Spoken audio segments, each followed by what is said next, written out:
रिवर्टन के हर बार का एक पक्का नियम है, मार्कस और कुत्ते अंदर नहीं आ सकते। लगता है मैं बाहर बहुत बिगड़ गया था। 5 दिन और 5 रातें घर नहीं आया। बार्स में पीता रहा, लड़कियों को नाचने को कहता रहा जब तक मेरी बीवी, जो शहर की सबसे अमीर औरत है, उसने मुझे रंगे हाथों पकड़ लिया। उसने मुझे घर जबरदस्ती ले गई और पूरे 10 दिन तक मुझे सजा दी। अगली सुबह ही रिवर्टन के हर बार ने वह नया नियम लगा दिया।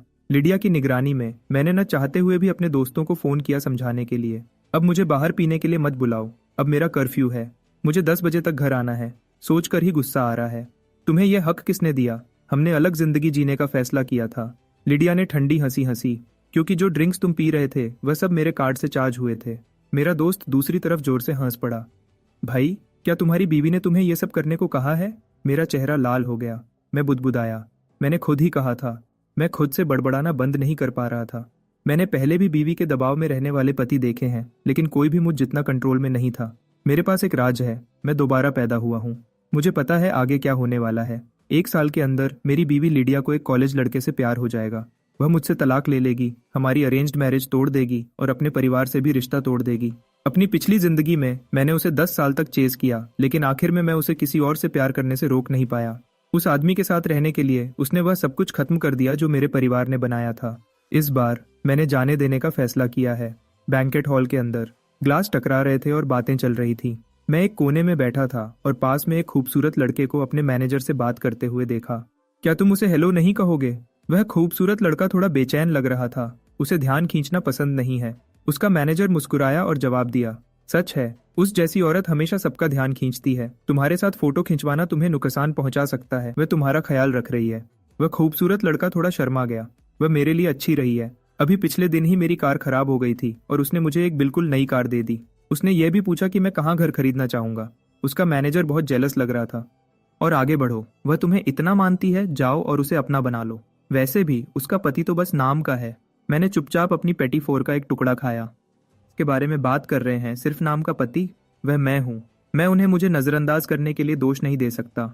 लिडिया के साथ 5 साल की शादी को याद करते हुए अफवाहें कभी नहीं रुकी। वह एंटरटेनमेंट की दुनिया में नहीं है, फिर भी उसका नाम हमेशा गॉसिप में आ ही जाता है। अपनी पिछली जिंदगी में अगर मैंने ऐसी बातें सुनी होती तो मैं किसी से जवाब मांगता, लेकिन दोबारा जन्म लेने के बाद यह बातें अब मेरे अंदर कुछ भी नहीं जगाती। आखिर मुझे पता है कि उसके आसपास घूमने वाले सब लोग बस कुछ वक्त के लिए हैं, और वह जिसके लिए बनी है वह आज ही आने वाला है, लेकिन वह अभी तक नहीं आया। मैं बोर होने लगा हूँ। जैसे ही मैं निकलने वाला था, एक जोर से आवाज आई और फिर चीखने की आवाजें। एक मेल वेटर ने गलती से शैंपेन टावर गिरा दिया। वाइन सीधे उस खूबसूरत लड़के के सूट पर गिर गई। उस खूबसूरत लड़के का चेहरा तुरंत गुस्से से भर गया। वह चिल्लाया, तुम्हें क्या हो गया है? यह इस सीजन का होकू टूर स्वीट है। अपने मैनेजर को बुलाओ अभी। वेटर की आंखों में आंसू भर आए। वह चुपचाप माफी मांगता रहा, समझाते हुए कि वह बस एक कॉलेज स्टूडेंट है जो समर जॉब कर रहा है, लेकिन वह खूबसूरत लड़का उसे छोड़ने को तैयार नहीं था। मैं उसके पास गया और लंबी सांस ली। उसे अकेला छोड़ दो, मैं सूट का खर्चा उठाऊंगा। वह खूबसूरत लड़का मुझे ऊपर से नीचे तक देखा, बिना इंप्रेस हुए। बड़ी बातें कर रहे हो, क्या तुम्हें पता भी है होकुतूर क्या है? क्या तुम्हें लगता है थोड़े से पैसे इसका खर्चा उठा सकते हैं? इस शोर ने लिडिया का ध्यान खींचा। वह गुस्से से देखी और पास आई। वह खूबसूरत लड़का ऐसे खुश हो गया जैसे उसे कोई सहारा मिल गया हो। वह उसके पास दौड़ा और उसका हाथ पकड़ लिया। जो सूट तुमने मुझे दिया था, किसी ने उसे खराब कर दिया। मैंने अपनी बीवी को हल्की मुस्कुराहट के साथ देखा। यह बस एक सूट है, मैं इसके पैसे दे दूंगा। लिडिया ने मुझे ठंडी नजर से देखा, फिर मुड़कर उस खूबसूरत लड़के को नरम आवाज में तसल्ली दी। यह बस एक सूट है, मैं तुम्हें कल नया दिलवा दूंगी, घर जाओ। यह कहकर वह उसे अपने साथ ले गई। मेरे पास खड़ा वह नौजवान वेटर बस वहीं खड़ा रहा, पूरी तरह से हैरान। मैं हमेशा से जानता था कि लिडिया में मर्दों को अपनी तरफ खींचने की ताकत है। बस मुझे यह उम्मीद नहीं थी कि इतना छोटा लड़का भी उसके जाल में फंस जाएगा। मैंने उस नौजवान को हमदर्दी से देखा और जाने के लिए मुड़ा। वह मुझे पीछे से बुलाया, हे, आज जो तुमने किया उसके लिए बहुत शुक्रिया। क्या मैं तुम्हारा नंबर ले सकता हूँ? मैं तुम्हें कभी बाहर ले जाना चाहूंगा। मैंने हाथ हिलाकर मना कर दिया। कुछ नहीं था, फिक्र मत करो। जैसे ही मैं जाने वाला था, होटल मैनेजर पास आया और उसे डांटा, तुम इतने लापरवाह कैसे हो सकते हो? अचानक मेरे दिमाग में कुछ क्लिक किया। मैं घूमकर लड़के को देखा। यह वही है।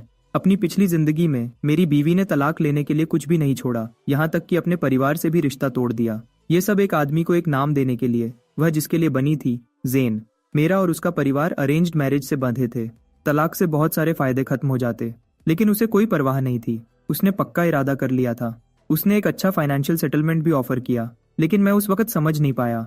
मुझे वह चाहिए थी, पैसे नहीं। मैंने उसे 10 साल तक प्यार किया था। ये लड़का कौन था जो कहीं से भी आ गया, ऐसे ही लिडिया का दिल लेकर चला गया। मैंने उस तलाक से बचने के लिए सब कुछ किया, और ऐसा करते हुए मैंने लिडिया को और दूर धकेल दिया। आखिर में उसने मुझे पूरी ताकत से दबोच लिया और मुझे साइन करने पर मजबूर कर दिया। एक ऐसे इंसान से प्यार करते हुए जिसने मुझे कभी प्यार नहीं किया, मैं अंदर ही अंदर घुल गया और मर गया। इस बार मैं किसी और की लव स्टोरी में विलन नहीं बनूंगा। मैं किसी ऐसे इंसान को जो मुझसे प्यार नहीं करता, मुझे बेकार महसूस नहीं करने दूंगा।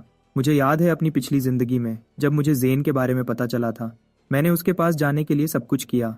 लिडिया को पता चला और वह तुरंत मुझे वार्न करने आई। अगर उस लड़के को एक बार भी छुआ तो मैं हमारे परिवारों के बीच के सारे डील्स खत्म कर दूंगी। मैंने रोते हुए उससे पूछा, उसके पास ऐसा क्या है जो मेरे पास नहीं? उसने मुझे नफरत से देखा। वह तेज है और जिंदगी से भरा है। वह इस दुनिया की हर अच्छी चीज है, बस उसके बैकग्राउंड को छोड़कर। वह तुम्हें हर तरह से हराता है। दोबारा जन्म लेने के बाद मैं बहुत कुछ समझ गया हूँ। प्यार लॉजिक को फॉलो नहीं करता। इस बार मैं हार मान लेता हूँ।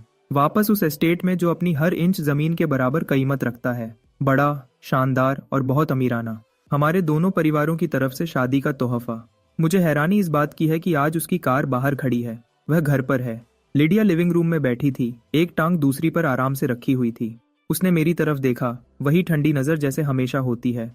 मैं झुका चप्पल बदलने के लिए उस नौजवान वेटर के बारे में सोच रहा था। उसके एप्रन पर एक छोटा सा स्माइली फेस लगा हुआ था।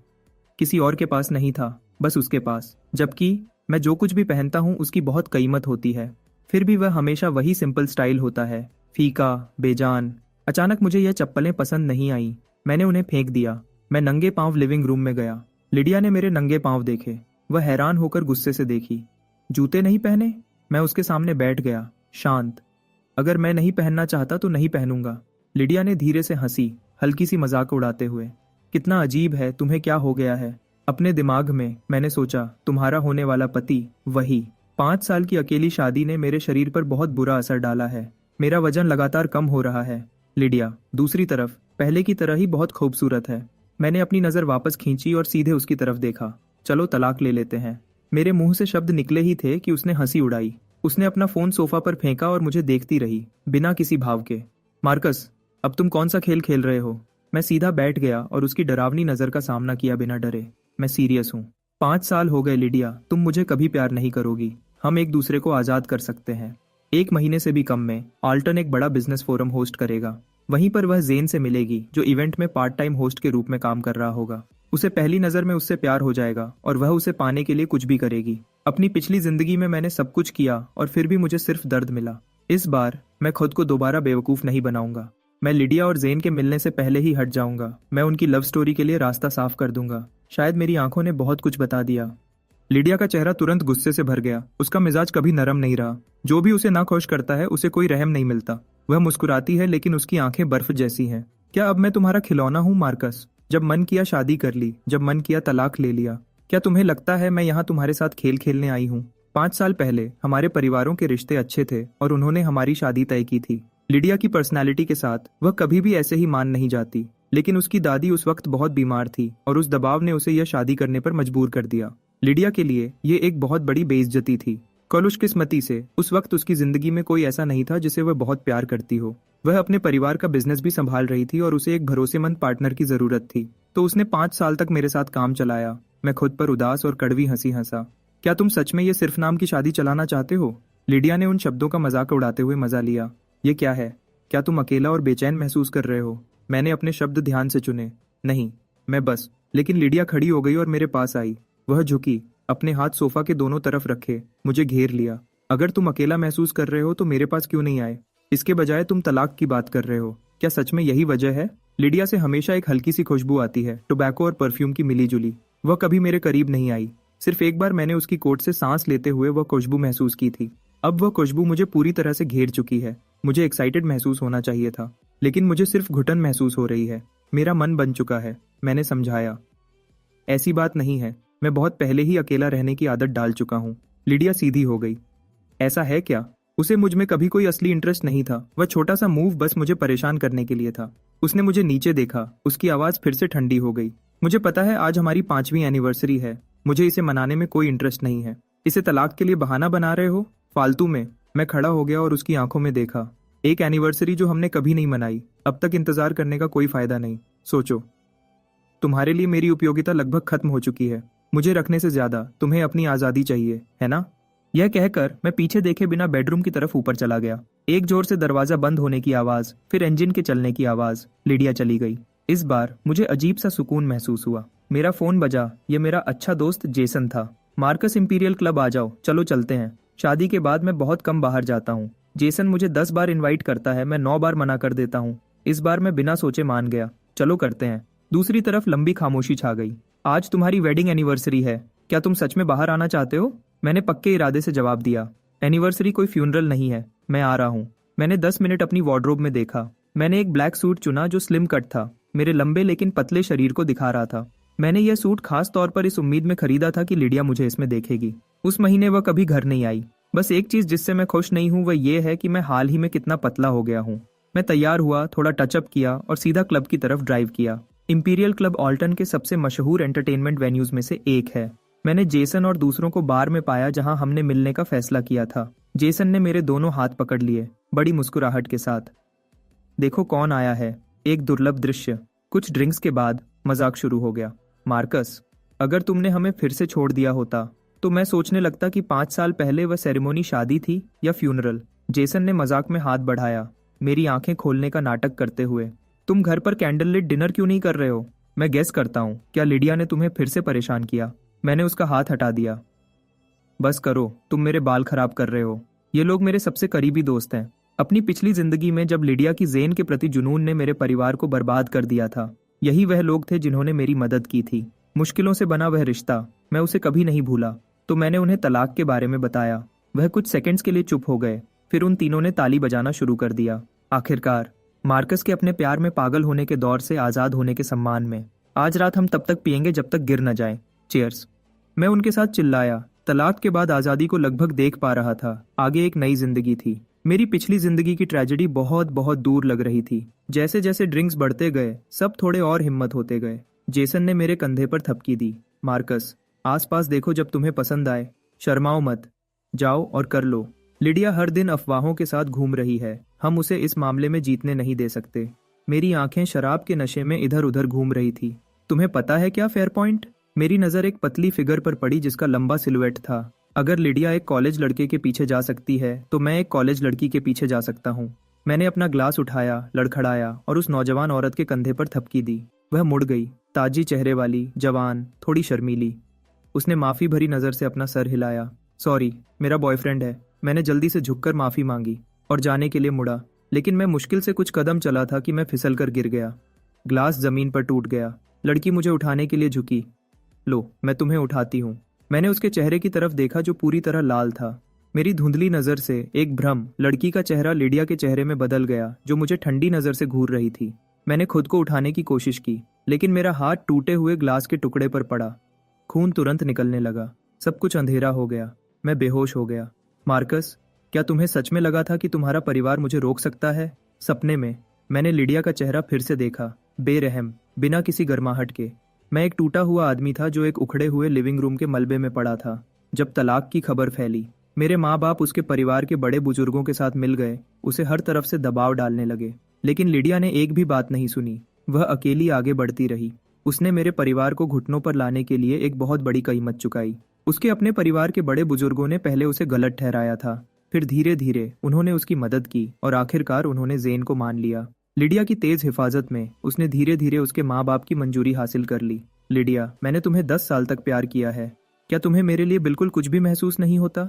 मैंने अपने चेहरे को हाथों से ढक लिया। आंसू मेरी उंगलियों से फिसल रहे थे। मार्कस, मैंने तुम्हें अलग होने का मौका दिया था, तुमने उसे नहीं लिया। लिडिया ने मुझे देखा, पत्थर की तरह ठंडी।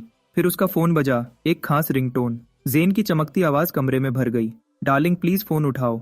डार्लिंग, तुम्हारी कॉल इंतजार कर रही है। मैंने उस खास रिंगटोन को सुना। लिडिया की दूर जाती फिगर को देखते हुए दुनिया मेरे चारों तरफ घूम रही थी। एक तेज दर्द मेरे सीने में उठा। मैं हाँफते हुए उठ गया। मैं जोर से हाँफ रहा था। मैं अपने बेडरूम में था। बाहर धूप तेज थी और चिड़ियां गा रही थी। मैं घर वापस कैसे आ गया? क्या वह लड़की मुझे यहाँ लाई थी? मैंने अपने पट्टी बंधे हाथ को देखा और अपनी धड़कती हुई कनपट्टी पर उंगलियां दबाईं। मैं उसे ढूंढने ही वाला था कि लिडिया की आवाज दरवाजे के बाहर से आई। मेरे बिना मजे करो, आज मुझे कोई इंटरेस्ट नहीं है। वह दूसरी मंजिल की रेलिंग पर झुकी थी, आवाज आलसी, सिलुएट शानदार। मैं दरवाजे के फ्रेम पर झुका और उसे आते हुए देखा। तुमने उसे कहाँ छुपाया? लिडिया की भौहें कस गईं। वह कॉलेज लड़की। मैंने उसे देखा। ऐसी औरत मिलना मुश्किल है जो मुझे तुम्हारे अलावा कुछ और महसूस कराए। 1 महीने में लिडिया वैसे भी किसी और आदमी के पीछे पागल हो जाएगी। मैं भी कुछ ऐसा ढूंढ लेता हूँ जिससे दर्द जल्दी कम हो। जैसे ही मैंने यह कहा, लिडिया का चेहरा गुस्से से भर गया।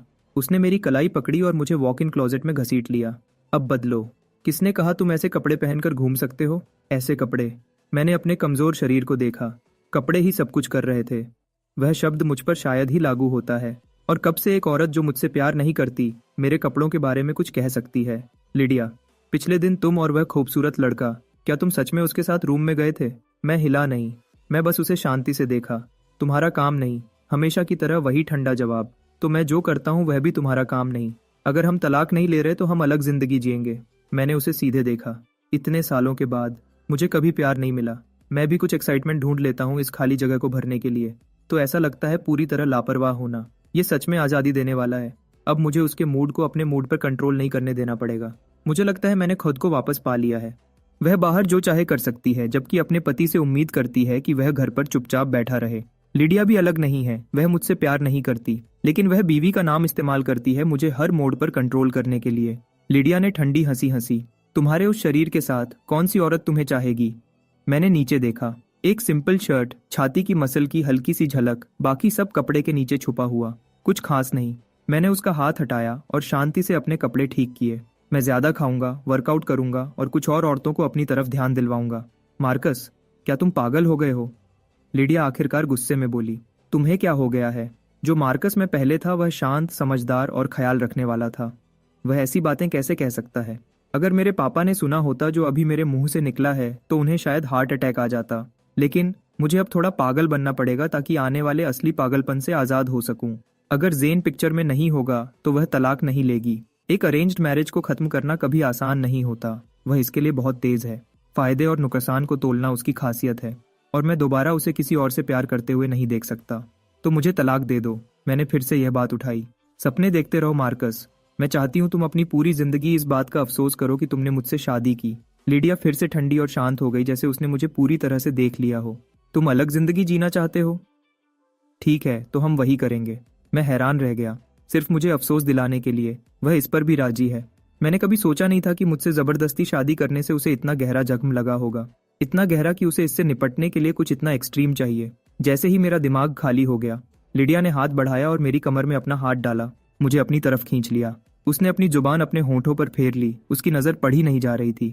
क्या तुम चाहते हो मैं पहले तुम्हारे शरीर पर काम करने में मदद करूं? नहीं। मैंने उसे तुरंत धकेल दिया। जिन लोगों को अलग होना है उन्हें एक दूसरे को छूना बंद कर देना चाहिए।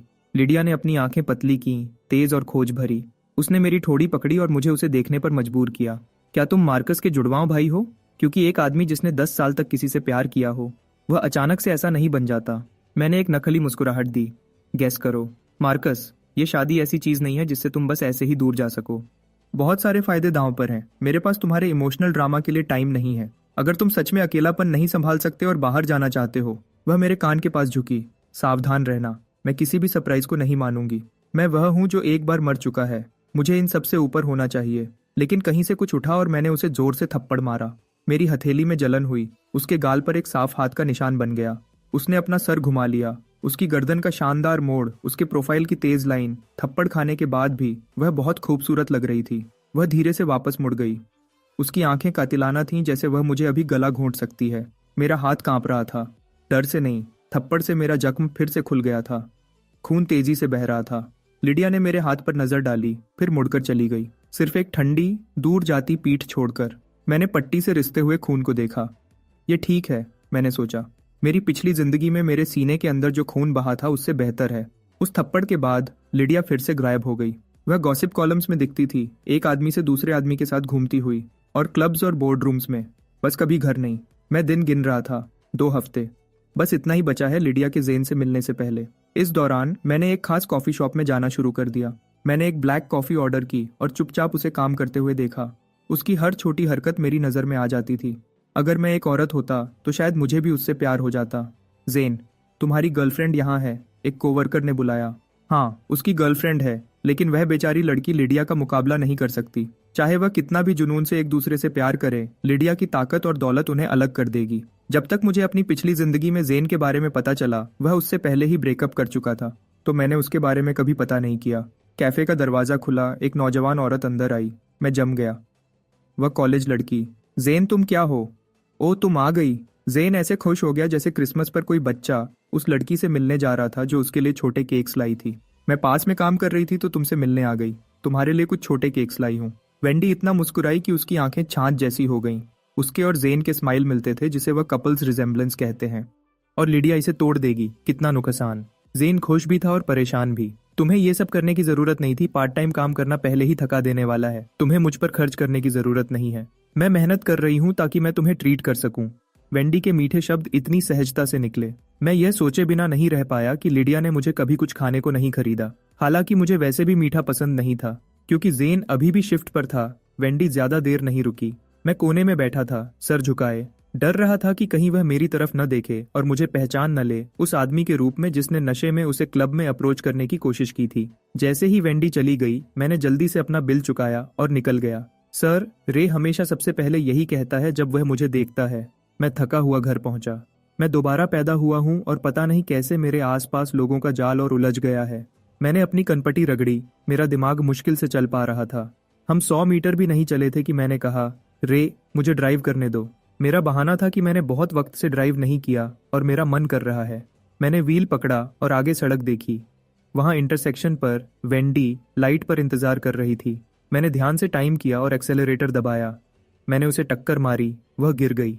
मुझे अफसोस है। मैं घबराहट में कार से कूदा और उसे उठाने के लिए दौड़ा। उसकी टांग से बहुत खून बह रहा था। यह कोई छोटी चोट नहीं थी। ये तुम हो? वेंडी दर्द में कराह रही, मुझे पहचानते हुए। मैंने रे से कहा, उसे तुरंत हॉस्पिटल ले जाओ।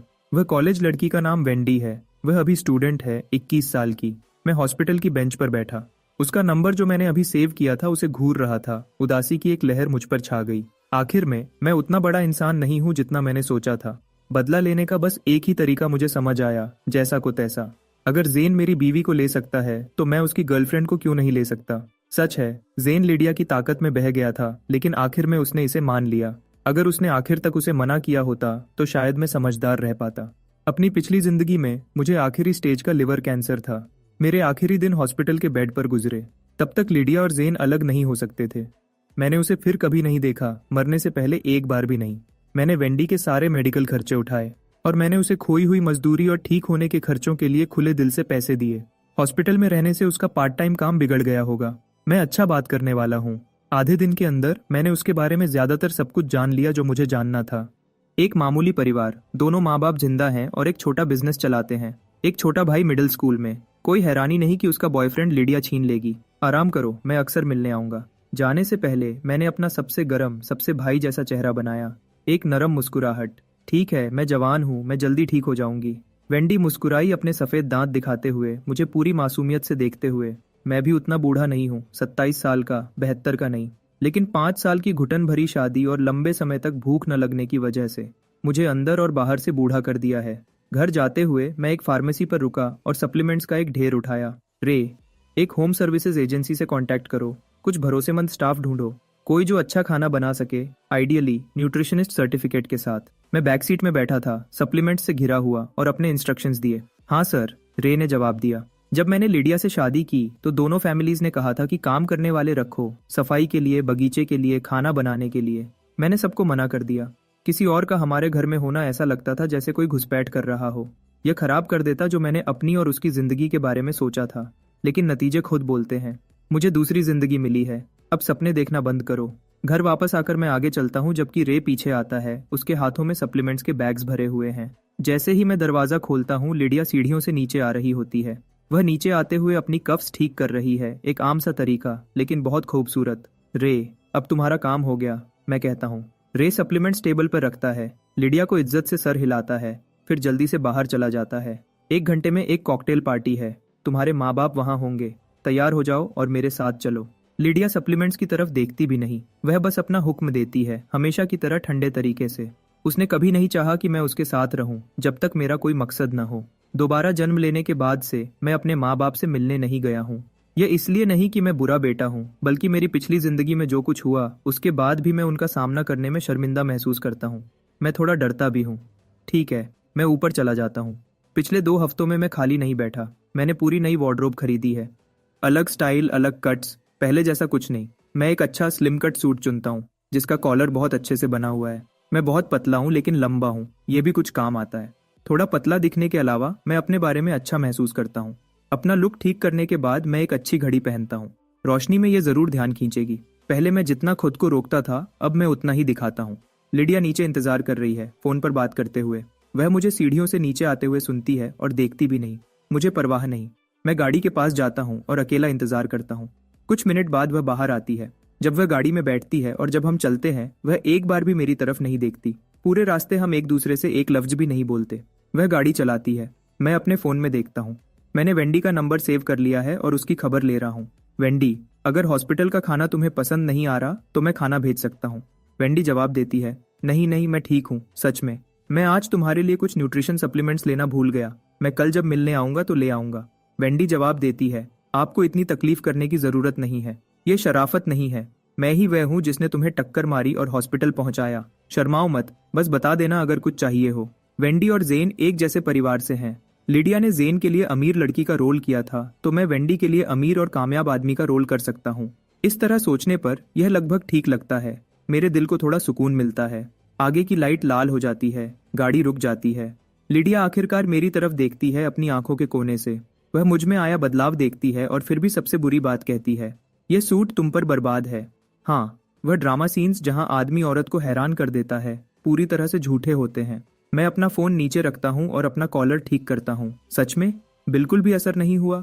वह छोटा सा जानबूझकर किया गया इशारा उसके चेहरे को फिर से गुस्से से भरने के लिए काफी है। मार्कस, क्या तुम खुद को संभाल सकते हो? क्यों? मैं उसकी तरफ देखता हूँ। उसकी कायद है। मैं सालों से खुद को संभाल रहा हूँ, उसका क्या फायदा हुआ? जब तुम एक बार मर चुके हो तो चीजें इतनी भारी नहीं लगती। खुद को सांस लेने देना बेहतर है बजाय खुद को पिंजरे में बंद रखने के। मत भूलो तुम कौन हो। उसकी आवाज अब तेज है। उसने मुझे कभी पति की तरह नहीं समझा, फिर भी वह चाहती है कि मैं उस नाम से जीऊं। मैं खिड़की की तरफ मुड़ता हूँ और कुछ नहीं कहता। पुराने दिनों में उसकी तरफ से कुछ लफ्ज भी मेरा पूरा दिन बना देते। मैं कुछ कहने के लिए पागल हो जाता। अब नहीं। पार्टी में हम थोड़ी देर के लिए पति पत्नी का रोल करते हैं। कुछ जाना पहचाना बिजनेस पार्टनर से थोड़ी देर बात करने के बाद मैं एक शांत जगह ढूंढता हूँ और अकेला बैठ जाता हूँ। किस्मत की बात है, जो जवान आदमी मेरे बगल में बैठता है वह विंसेंट है। वही जिसके बारे में कुछ वक्त पहले खबरें फैली थीं कि उसने लिडिया के साथ होटल रूम लिया था। विंसेंट, तुम यहाँ अकेले क्यों बैठे हो? एक और आदमी पास आता है और पूछता है। बस आराम कर रहा हूँ। टाइलर, थोड़ी देर मेरे साथ बैठो। विंसेंट की आवाज बहुत साफ और तेज है। मैंने देखा है कि लिडिया को अच्छी आवाज वाले आदमी पसंद है। जेन भी ऐसा ही है और हर वह आदमी जिसके साथ उसका नाम जुड़ा है। वह दोनों मेरे बगल में बातें करने लगते हैं। शायद उन्हें पता नहीं कि मैं यहाँ हूँ। टाइलर विंसेंट को छेड़ता रहता है।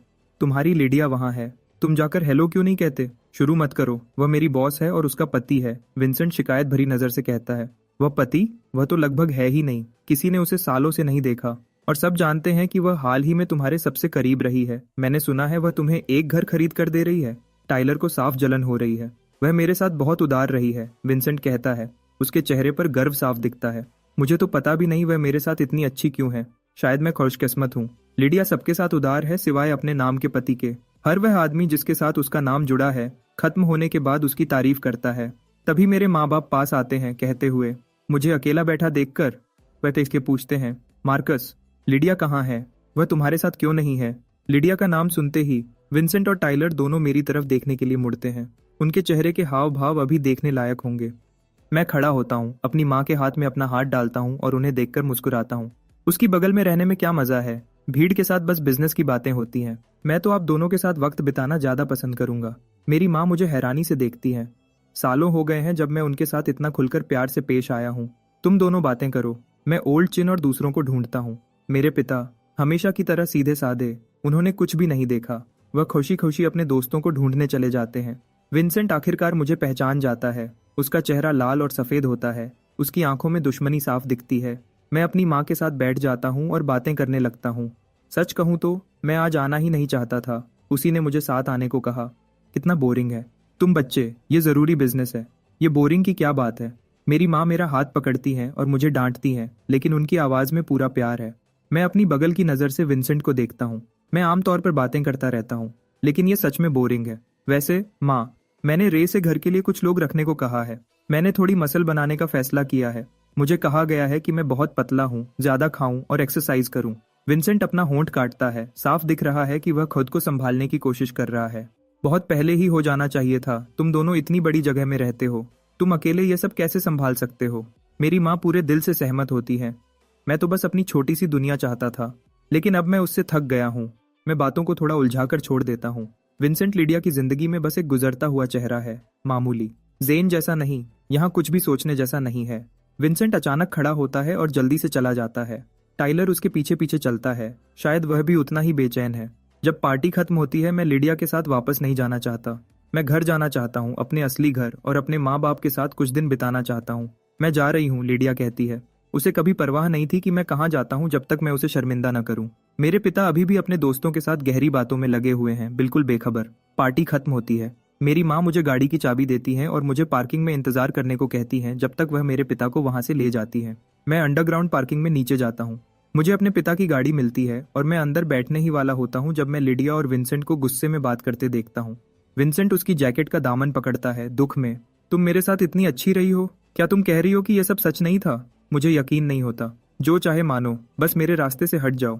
लिडिया अपनी जैकेट छुड़ाती है। वह ऐसी ही है। एक बार जब उसका काम हो जाता है तो हो जाता है, पीछे मुड़कर नहीं देखती। एक अपार्टमेंट और विंसेंट ने खुद को यकीन दिला दिया कि वह ही खास है।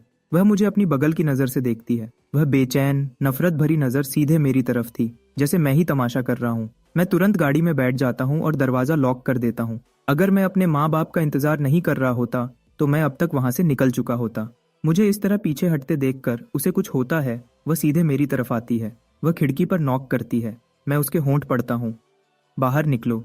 मैं गुस्सा करता हूँ और अपना सर हिलाता हूँ, होंठों से नहीं कहता हूँ। तभी मेरा फोन बजता है। ये उसका फोन है, हुएन है। मार्कस, इस गाड़ी से बाहर निकलो। तुम दोनों के बीच जो कुछ भी हो रहा है, मैं उसमें शामिल नहीं होना चाहती। शीशे के जरिए मैं उसकी गुस्से से भरी आंखों से मिलता हूँ। मैंने अच्छे से सोच लिया है, अगर मैं जेन से मिलने से पहले तलाक नहीं ले पाया तो मैं इंतजार करूंगा।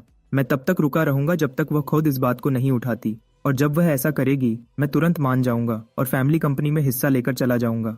बुरा सौदा नहीं है। मेरी पिछली जिंदगी में उसे जेन का पीछा करने में पूरा 1 साल लगा, जब तक उसने आखिरकार मुझसे तलाक नहीं मांगा। उसी वक्त उसने अपने परिवार को सब सच बता दिया। मैंने मना कर दिया। लगभग 1 साल तक लड़ने और चिपके रहने के बाद भी मैं हार गया।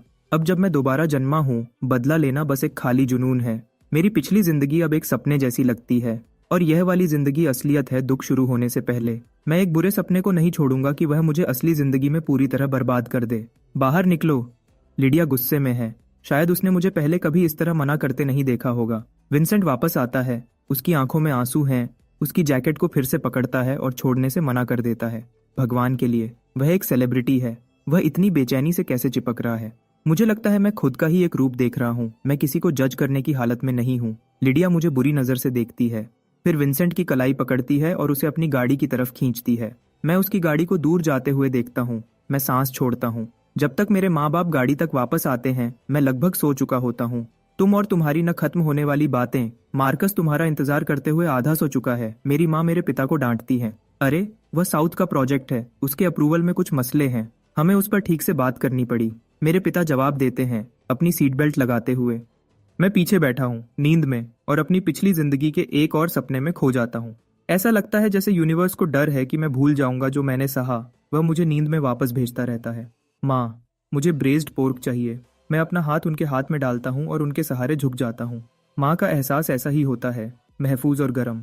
मेरी पिछली जिंदगी में जब मैं मर रहा था, मेरे माँ बाप मेरे हॉस्पिटल के बेड के पास बैठे थे और रोते रहे जब तक उनके पास कुछ नहीं बचा। वह रात भर में बूढ़े हो गए, थक चुके थे, दिल टूटे हुए थे। इस वक्त तुम चाहते हो कि मैं ब्रेस्ड पोर्क बनाऊं? मेरी माँ मेरे हाथ पर हल्के से मारती हैं। आज तुम्हें क्या हो गया है? क्या तुम्हारी और लिडिया की लड़ाई हुई? तुम तो वैसे भी मुश्किल से घर आते हो। क्या मैं बस एक प्यार में पागल बेवकूफ था? मैं उन्हें देखकर मुस्कुराता हूँ। अब से मैं एक अच्छा बेटा बनना चाहता हूँ।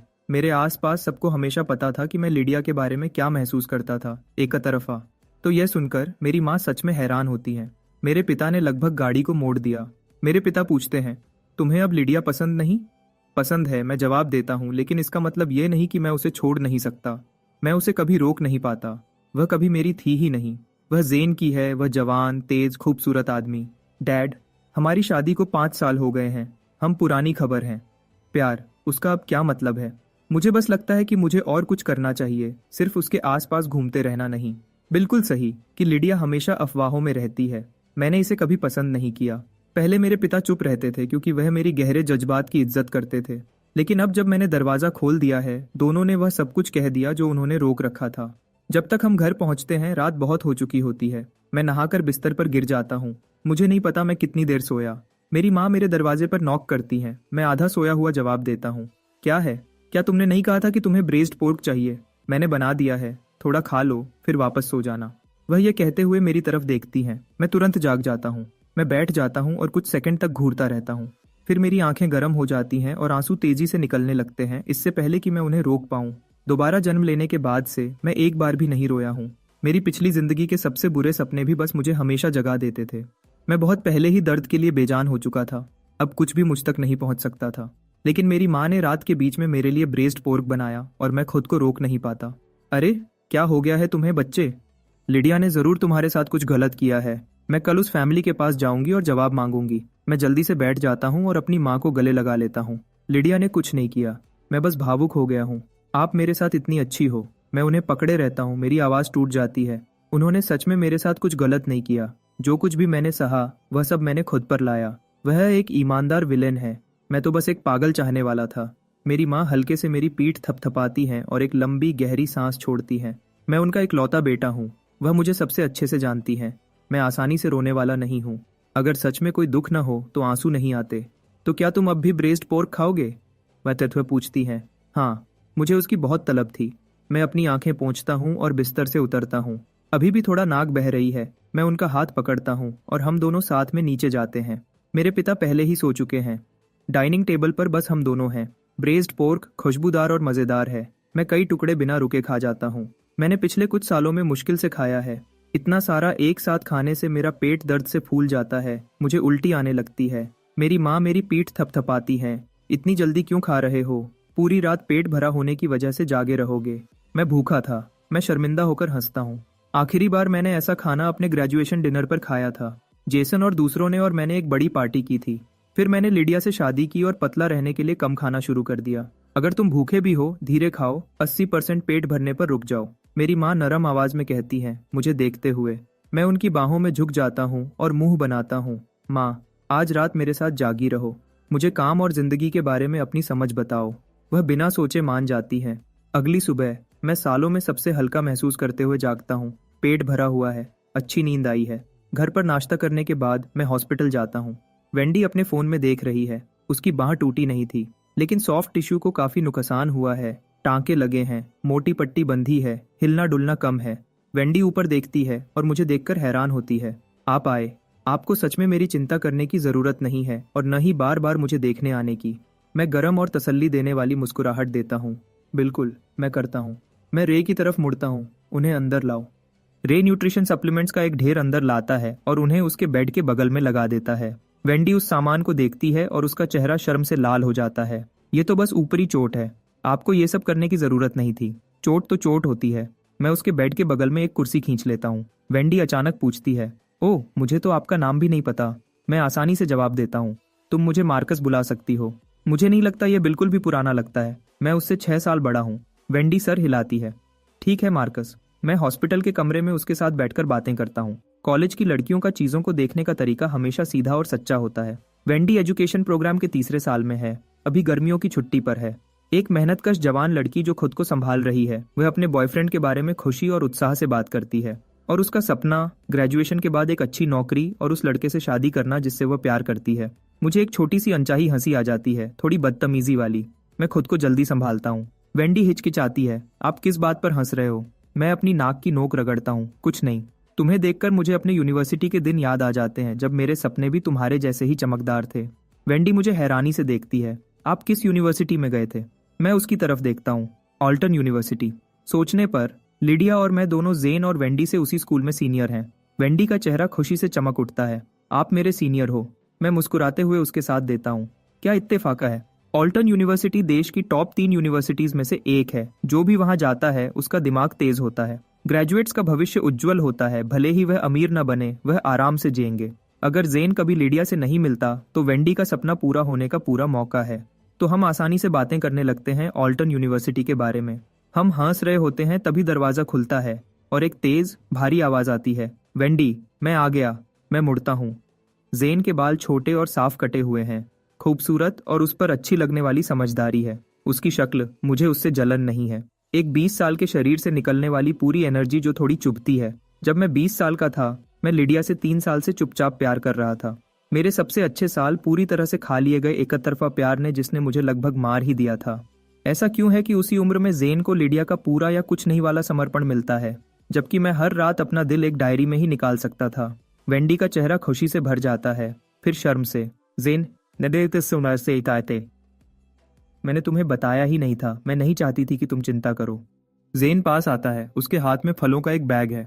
पागल मत बनो, बिल्कुल तुम्हें मुझे बताना चाहिए था, तुम्हें चोट लगी है। मैं खड़ा होता हूँ और अपनी कुर्सी जेन को देता हूँ। मुझे कुछ महसूस नहीं होता। आखिरकार मैं उसे अपनी पत्नी जल्दी ही देने वाला हूँ। एक कुर्सी कुछ भी नहीं है। जेन मुझे हैरानी से देखता है। सीनियर, क्या ये आप हो? आप यहाँ क्या कर रहे हो? मैं एक अजीब सी हंसी हंसता हूँ। मुझे डर है कि मैं ही वह हूँ जिसने उसे टक्कर मारी। मैं उसकी हालत देखने आया हूँ। जेन मेरी तरफ देखता है, फिर वेंडी की तरफ, और गुस्सा होने के बजाय वह बस हंसता है। क्या इत्तेफाक है। वेंडी, ये सीनियर उस जिम में आते हैं जहां मैं हमेशा काम करता हूँ। वह एक अच्छे इंसान है। ये जरूर एक हादसा होगा। उसकी ये आसानी से माफ करने की आदत मुझे हैरान कर देती है। किसी और के लिए यह सच में जानबूझकर नहीं किया गया होगा, लेकिन मैंने वह टक्कर जानबूझकर मारी थी। वेंडी शर्माते हुए अपना सर खुजाती है। मुझे पता है मार्कस ने जानबूझकर नहीं किया होगा। उन्होंने तो मुझे ज्यादा पैसे भी दिए। मुझे बुरा लगा। जेन तुरंत अपना फोन निकालता है। ये नहीं हो सकता, जो सही है वही दो। मार्कस, मुझे बाकी पैसे वापस ट्रांसफर करने दो। मुझे लगता है ये उसका ये रवैया है कि पैसे उसके लिए कुछ नहीं है जो लिडिया को उसकी तरफ खींचता है। एक जवान आदमी जिसमें लालच का कोई निशान नहीं, बस साफ ईमानदार आंखें। मुझे उसकी तारीफ करनी पड़ेगी। हर बार वह मेरे डिजाइनर कपड़ों को बेकार महसूस करा देता है। मैं शांति से मना कर देता हूँ। ऐसी चीज के लिए कोई तयशुदा रकम नहीं होती। वेंडी की बाह पर निशान पड़ेगा। उसे वह मिलना चाहिए जो मैंने उसे दिया। तुम भी अपना वक्त एंजॉय करो। मैं मुड़ता हूँ और बाहर चला जाता हूँ। ये बेफिक्री का वक्त जो ये जवान जोड़ा साथ बिता रहा है, ये ज्यादा देर नहीं चलेगा। शायद 2 हफ्तों में लिडिया की एंट्री होगी। जेन उसका निशाना होगा और वेंडी फिर कभी इतनी खुश नहीं होगी। इस तरह सोचने पर लिडिया सच में बहुत जालिम है। हॉस्पिटल से निकलने के बाद मैं रे से मुझे क्रेस्टवुड मैनर वापस ले जाने को कहता हूँ, वह जगह जहाँ लिडिया और मैं रहते हैं। मेरी जड़ी बूटी की दवा के पैकेट्स वहाँ हैं, मुझे उन्हें लेना है। मैं उन्हें घर पर रोज बनाकर पीऊंगा। अपनी माँ के खाने के साथ मुझे 1 महीने के अंदर 10 पाउंड मसल बना लेनी चाहिए। दवा के पैकेट्स अभी भी लिविंग रूम की टेबल पर रखे हैं, बिना छुए। क्या लिडिया कल रात घर आई थी? और विंसेंट के साथ क्या हुआ, मुझे कुछ नहीं पता। जैसे ही मैं पैकेट्स उठाता हूँ और दरवाजे की तरफ बढ़ता हूँ, लिडिया की परछाई सीढ़ियों पर दिखती है। वह ऊपर से मुझे नीचे देखती है। उसकी आंखों में नाखुशी है। वह फिर से घर क्यों है? आमतौर पर वह हर 3 महीने में एक बार आती है। मैं शांति से उसकी तरफ देखता हूँ। तुम विंसेंट के पीछे गए थे। मैंने तुम्हारी पिछली किसी भी अफवाह में दखल नहीं दिया। मैं इस पैटर्न को तोड़ना नहीं चाहता था। लिडिया के चेहरे पर कोई भाव नहीं है।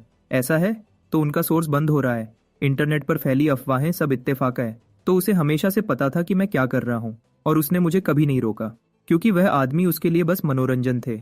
जेन जैसा कुछ नहीं था। मेरी पिछली जिंदगी में सिर्फ एक बार उससे बात करना चाहना ही लिडिया के लिए मुझे टुकड़े टुकड़े करने के लिए काफी था।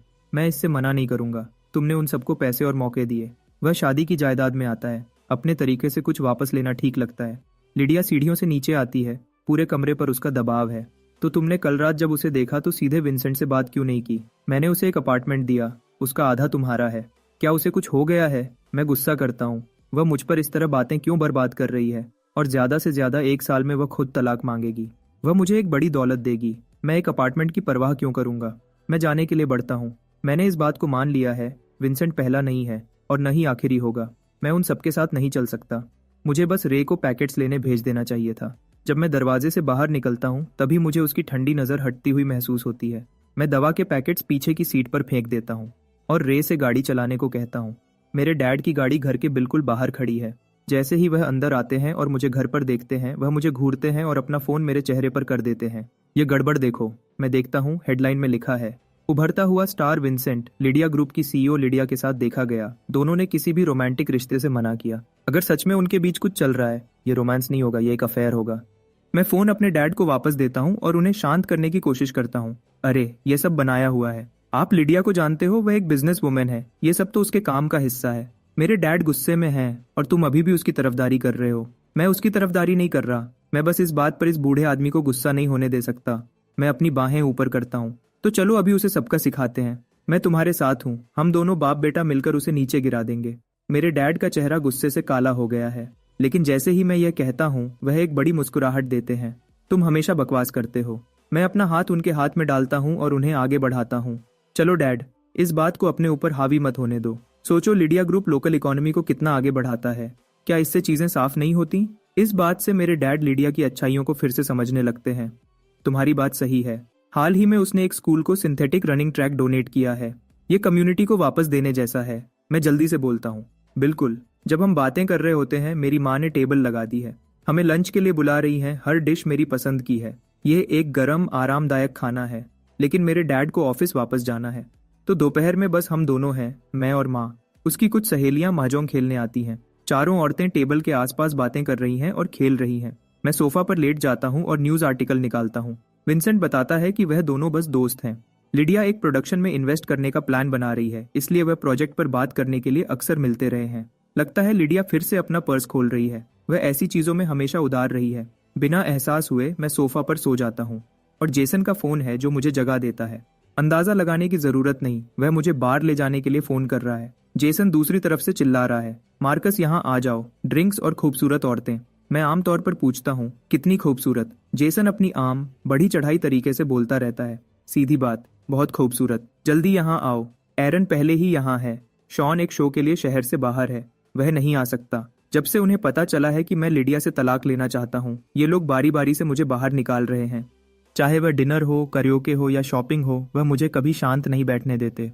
मुझे पता है कि उन्हें चिंता है कि मैं टूट जाऊंगा। वह मेरा ध्यान हटाने की कोशिश कर रहे हैं, और सच कहूं तो मुझे इसकी जरूरत है, वरना मेरा दिमाग मेरी पिछली जिंदगी में हुई सब चीजों पर वापस चला जाता है। मैं फोन काट देता हूँ और जेसन ने पहले ही मुझे एड्रेस भेज दिया है। आधे घंटे बाद मैं दरवाजे से बाहर निकलता हूँ, फ्रेश महसूस करते हुए। जेसन ने शहर के लगभग हर क्लब में काम किया है, बड़े और छोटे। उसे बिल्कुल पता है कि सबसे अच्छी ड्रिंक्स कहाँ मिलती हैं और सबसे खूबसूरत औरतें कहाँ जाती हैं। जो औरतें वह आज रात लाया है वह सच में बहुत अच्छी हैं। वह छोटी मोटी सेलिब्रिटीज जैसी लगती हैं। मैंने थोड़ी ज्यादा पी ली है, मेरा पेट खराब हो रहा है। सच कहूँ तो मैं एक बेकार इंसान हूँ। खूबसूरत औरतों से घिरा हुआ मैं खुद को चुपचाप उन सबको लिडिया से कंपेयर करते हुए पाता हूँ, और पीने के अलावा कोई असली चमक नहीं है। लिडिया अब भी जीत जाती है, बिना किसी शक के। चाहे वह शक्ल हो या मौजूदगी, लिडिया बस अपनी ही एक अलग कैटेगरी में है। मैं उठता हूँ और रेस्टरूम की तरफ जाता हूँ। माफ करना, मुझे वॉशरूम जाना है। मेरे बगल में बैठी औरत तुरंत पीछे आती है और मुझे सहारा देने के लिए हाथ बढ़ाती है। मैं पीछे नहीं हटता। एक बार जब मैं रेस्टरूम में होता हूँ मुझे बहुत उल्टी आती है। मैं अपना मुंह धोता हूँ और चेहरे पर पानी मारता हूँ बाहर निकलने से पहले। वह अभी भी इंतजार कर रही है। क्या मुझे आपका नंबर मिल सकता है? वह पूछती है, उसकी आवाज जैसे एक हुक हो। किस लिए? अगर तुम अकेली हो तो तुम्हें पता है मैं कहाँ मिलूंगा। मैं उसके करीब झुकता हूँ, फिर मैं सोचता हूँ कि देखते हैं क्या मैं अकेलापन संभाल पाऊंगा, और इसके साथ मैं मुड़ता हूँ और चला जाता हूँ। उसकी जैसी औरतें मुझे पसंद नहीं, बिल्कुल भी नहीं। मैं अपना हाथ अपने सर पर रखता हूँ। मुझे सच में चक्कर आ रहे हैं। आज रात मैं ज्यादा पी नहीं पाऊंगा। मैं घर जा रहा हूँ। अगर मैं इस हालत में घर गया तो मेरे डैड मुझे बहुत डांटेंगे। एरन भी खड़ा होता है। मैं भी चलता हूँ, कल काम है। ये साफ दिखता है कि काम उसका जुनून नहीं है। जेसन अपनी आंखें घुमाता है। अभी तो जल्दी है, लेकिन अगर सब जा रहे हैं तो अकेले रहने में कोई मजा नहीं। ठीक है, चलो चलते हैं। वह बिल चुकाता है, औरतों को अलविदा कहता है और बाहर निकल जाता है। हम सब एक ड्राइवर को बुलाते हैं। हमारे अलग होने से पहले जेसन एक चालाक मुस्कान देता है। मार्कस, तुम्हें लगता है कि लिडिया को जलन होगी यह जानकर कि तुम आज रात बाहर हो? मैं पहले ही कार में हूँ। मैं उसे हाथ हिलाकर अलविदा कहता हूँ। उसका नाम भी मत लो, बैड लक, मिलते हैं। वह अभी भी किसी बात पर हंस रहा है जो मुझे समझ नहीं आती। मैं उसे छोड़ देता हूँ। मैं रे को गाड़ी चलाने को कहता हूँ और बैक सीट में अपनी आंखें बंद कर लेता हूँ। जैसे ही हम घर के पास पहुंचने वाले होते हैं, एक अचानक ब्रेक मुझे होश में लाता है। मैं उछल जाता हूँ। रे एक गाड़ी की तरफ इशारा करता है जो रास्ते को रोक रही है। सर, मुझे लगता है वह डायरेक्टर लिडिया की गाड़ी है। लिडिया मेरी घर जाने वाली एक लौटी सड़क के बीच में क्यों खड़ी है? मैं अपनी कनपट्टियां उमलता हूँ। ठीक है रे, मेरी गाड़ी लो और घर जाओ। रे मुड़ता है और पल भर में चला जाता है। यहाँ से सिर्फ 5 मिनट की पैदल दूरी है। मैं गाड़ी के चारों तरफ घूमकर पैदल घर की तरफ चलने लगता हूँ। लिडिया बाहर आती है और मेरे रास्ते में खड़ी हो जाती है। वह बहुत गुस्से में लग रही है। उसकी आंखों में गुस्सा चमक रहा है। तुम्हें कुछ बताना पड़ेगा। वह अपना फोन मेरे चेहरे पर धक्का देती है। यह बार के रेस्टरूम के बाहर मेरी एक फोटो है जिसमें मैं जानबूझकर उस औरत के करीब जा रहा हूँ। चेहरा लगभग छू रहा है, ऐसा लग रहा है जैसे कुछ चल रहा है। मैं और करीब से देखता हूँ, जेसन ने पोस्ट किया है और उसकी कैप्शन में लिखा है, समुंदर में बहुत मछलियां हैं, मेरा लड़का मार्कस आखिरकार आगे बढ़ गया है। मैं गलती से हंस देता हूँ, यह तो सच में राइम करता है। लिडिया अपने दांत पीसती है और मेरा नाम गुस्से से लेती है। उसका खूबसूरत चेहरा बर्फ जैसा ठंडा है। मार्कस। मैं सीधा खड़ा होता हूँ और पलटकर कहता हूँ, क्या तुमने ही नहीं कहा था कि हम दोनों अपनी मर्जी से कुछ भी कर सकते हैं? लिडिया एक ठंडी हंसी हंसती है। अपनी मर्जी से करो, लेकिन तुम्हें किसने कहा था कि इसे पब्लिक करो? मैं लगभग भूल गया था कि हमारा सोशल सर्कल एक ही है। उसकी सहेलियों ने वह पोस्ट देखा होगा। एक औरत का घमंड बस इतना ही सह सकता है, खासकर लिडिया जैसे रुतबे वाली औरत का।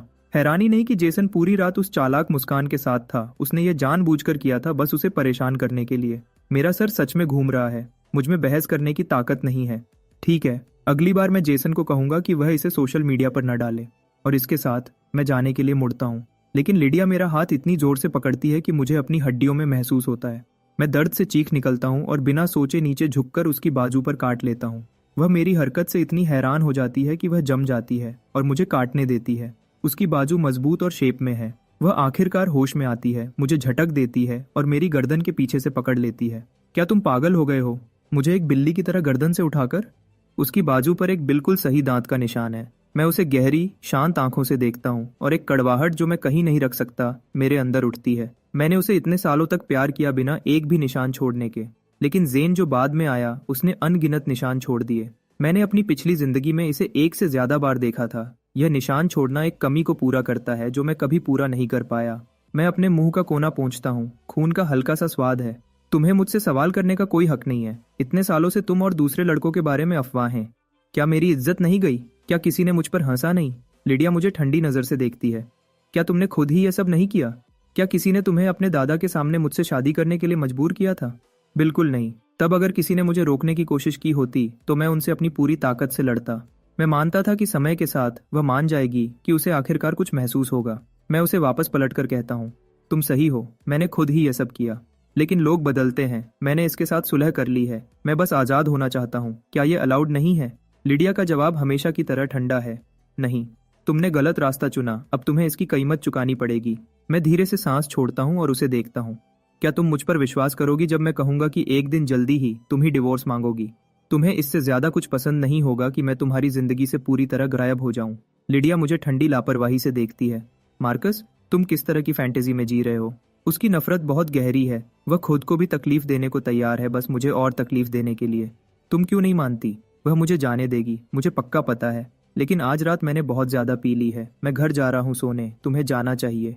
लिडिया मुझे पकड़ती है और मुझे अपनी गाड़ी में धक्का देती है। गाड़ी मेरे घर से निकल जाती है और क्रेस्टवुड मैनर की तरफ बढ़ती है। मैं उसे गुस्से से देखता हूँ, बेचैन और परेशान। तुम मुझे गलत रास्ते पर ले जा रही हो। मैं कुछ पीछे छोड़ आया हूँ। वह सीधे से पूछती है, क्या छोड़ आए हो? मुझे मुश्किल से यकीन होता है कि मुझे यह कहना पड़ रहा है, मेरी जड़ी बूटी वाली दवा। क्या तुम मर रहे हो? मैं धीरे से हंसता हूँ।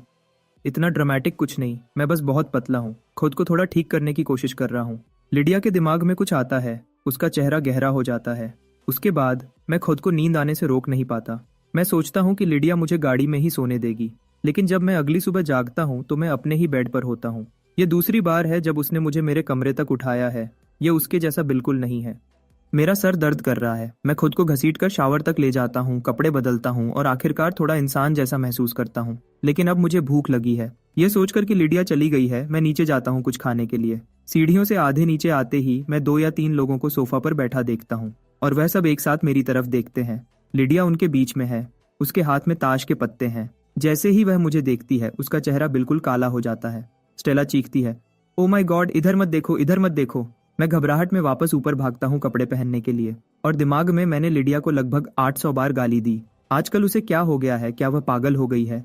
वह हर दूसरे दिन घर पर आती रहती है। जब तक मैं वापस नीचे आता हूँ वह तीनों पत्ते रख चुके होते हैं और बस बातें कर रहे होते हैं। लिडिया के कुछ खास दोस्तों का एक छोटा ग्रुप है। मैं जानता हूँ कि वह सब कौन है, बस अच्छी तरह से नहीं। वहाँ स्टेला, नाओमी और मोनिका हैं। सब बड़े अमीर परिवारों से हैं। नाओमी अलग है। अपने परिवार के बिजनेस में जाने के बजाय वह मेडिसिन में चली गई। वह सब जानते हैं कि लिडिया को मुझसे कोई एहसास नहीं है और उनकी नज़रों में उन्होंने मुझे कभी उसका पति नहीं समझा। अपनी पिछली जिंदगी में उन्होंने उसे जेन के पीछे जाने में भी मदद की थी। नाओमी को छोड़कर बाकी तीनों मुझे सीढ़ियों से नीचे आते देखते हैं, फिर बिना कुछ कहे मुझे किचन की तरफ जाते देखते हैं। मैं अपने लिए एग नूडल्स का एक बोल बनाता हूँ जैसे वहाँ कोई और नहीं है। लिडिया खड़ी होती है। चलो चलते हैं। स्टेला और मोनिका सर हिलाती हैं और उसके पीछे बाहर चली जाती हैं। कुछ देर बाद मुझे बाहर गाड़ियों के इंजन स्टार्ट होने की आवाज़ आती है। मैं अपने नूडल्स स्लर्पिंग करता हूँ, उनके जाने पर एक और नज़र भी नहीं डालता। खाने के बाद मैं खुद को ठीक करता हूँ और हॉस्पिटल की तरफ जाता हूँ। आज का मेरा खास काम चेकअप कराना है और वेंडी से मिलना भी है। मैं हॉस्पिटल में रजिस्टर करता हूँ और सब मामूली प्रोसीजर्स से गुजरता हूँ। खुशकिस्मती से कुछ भी सीरियस नहीं, बस थोड़ी सी सूजन है। मैं रिजल्ट्स जेब में रखता हूँ और वेंडी से मिलने ऊपर जाता हूँ। एक खुशमिजाज यंग नर्स आवाज़ देती है, डॉक्टर नाओमी, क्या आप फ्री हो? डिनर करने चलोगी? मैं अभी वार्ड में घुसा ही था कि मैंने यह सुना।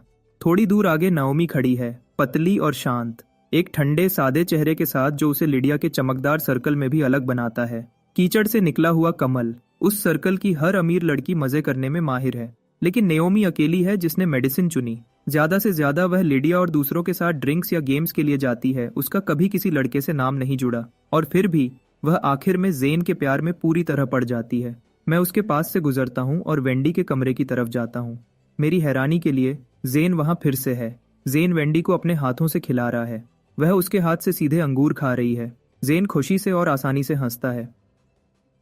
क्या मैं तुम्हें इतना अच्छा ट्रीट करता हूँ और तुम फिर भी हार्ड टू गेट खेल रही हो? वेंडी धूप की तरह चमकती है।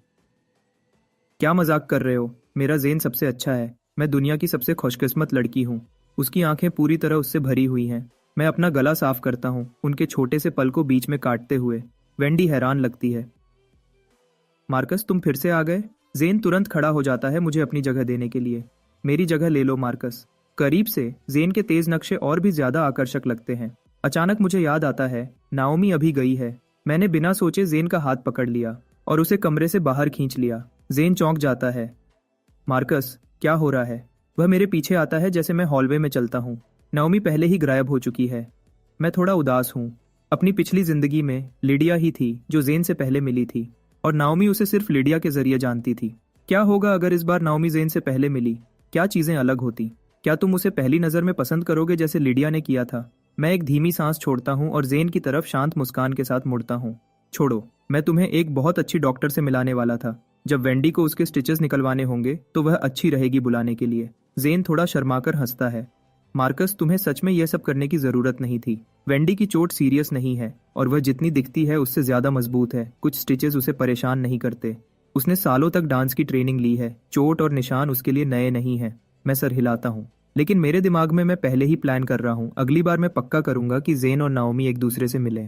जेन के वहां उसके असली बॉयफ्रेंड के रूप में होने से मेरे पास वेंडी से बात करने के लिए ज्यादा जगह नहीं है, तो मैं कुछ मिनट रुकता हूँ और चला जाता हूँ। वापस आते हुए मैं फार्मेसी पर रुकता हूँ अपनी जड़ी बूटी वाली दवा का स्टॉक भरने के लिए। गाड़ी में वापस आकर मैं रे को फोन करता हूँ। रे, क्या तुमने हाउसकीपर्स का इंतजाम कर लिया है?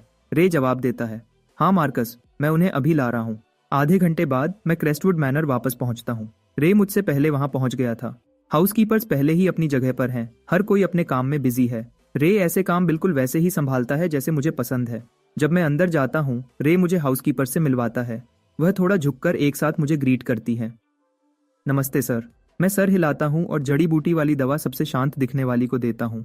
इसे बनाओ और जब तैयार हो जाए तो मुझे ला कर दो।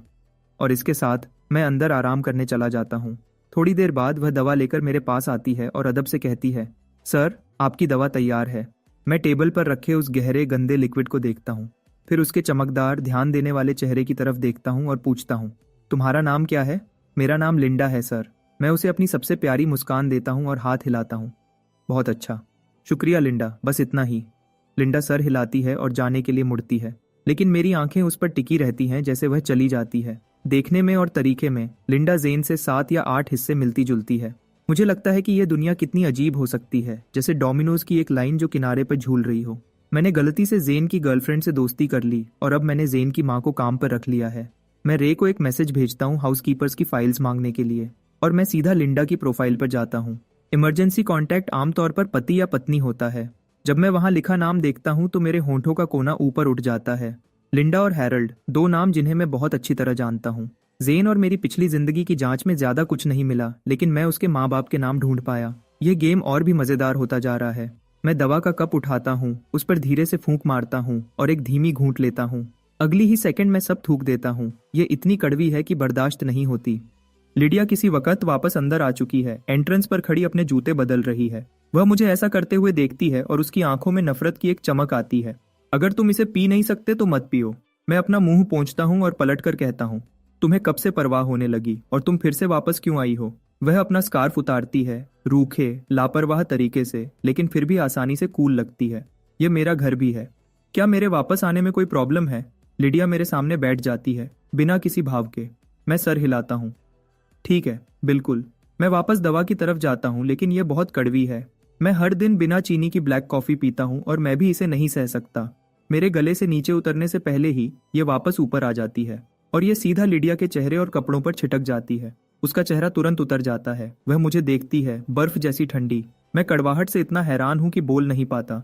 फिर मैं उसकी घुंघराले पलकों में फंसे बूंदें देखता हूँ और मैं एक टिश्यू निकालता हूँ और उसके चेहरे पर दबाता हूँ। ये आखिरी अदब है जो मुझ में बचा है। लिडिया मेरा हाथ पकड़ती है और उसे धक्का देकर हटा देती है। उसकी आंखों में नफरत मुझे हैरान कर देती है। वह जाना पहचाना दर्द मेरे सीने में तुरंत फैल जाता है। मैं शांत रहता हूँ और टिश्यू को अलग फेंक देता हूँ।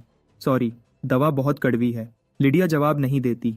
वह उठती है और कपड़े बदलने के लिए ऊपर चली जाती है। तभी लिंडा अंदर आती है। वह जल्दी और अच्छे से काम करती है, सारा गंदा साफ करती है। वह दूसरों से ज्यादा मेहनत करती है और ज्यादा ध्यान देती है। जब वह काम कर लेती है, मैं थक कर कहता हूँ, लिंडा, क्या तुम डिनर बनाना शुरू करोगी? लिंडा सर हिलाती है और किचन में काम करने लगती है। मैं अपनी नाक बंद करता हूँ और बची हुई दवा को जबरदस्ती पीता हूँ। सिर्फ ज्यादा खाने से कुछ ठीक नहीं होगा। मुझे अपनी पूरी बॉडी को ठीक करना होगा, तभी मैं असली ताकत बना पाऊंगा। जब दवा पी लेता हूँ, मैं ऊपर स्टडी रूम में जाता हूँ।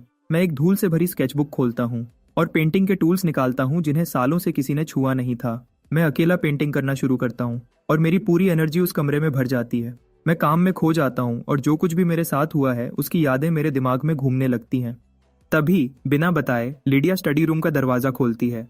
यह आवाज बर्दाश्त नहीं होती। वह गुस्से से कहती है, मैं पहले ही रुकने का सोच रहा था, लेकिन उसकी यह बात सुनकर मेरे अंदर कुछ जाग उठता है। अपनी पिछली जिंदगी में मैंने अपने पसंद के ब्रशेज रख दिए थे क्योंकि उसने यही बात कही थी। हैरानी नहीं कि जेसन और दूसरे लोग मुझे बेवकूफ कहते थे। गुस्से में मैंने ब्रश को कैनवस पर घसीटा, जिससे एक तेज बुरी आवाज निकली और लिडिया की खूबसूरत भौहें तुरंत सिकुड़ गईं।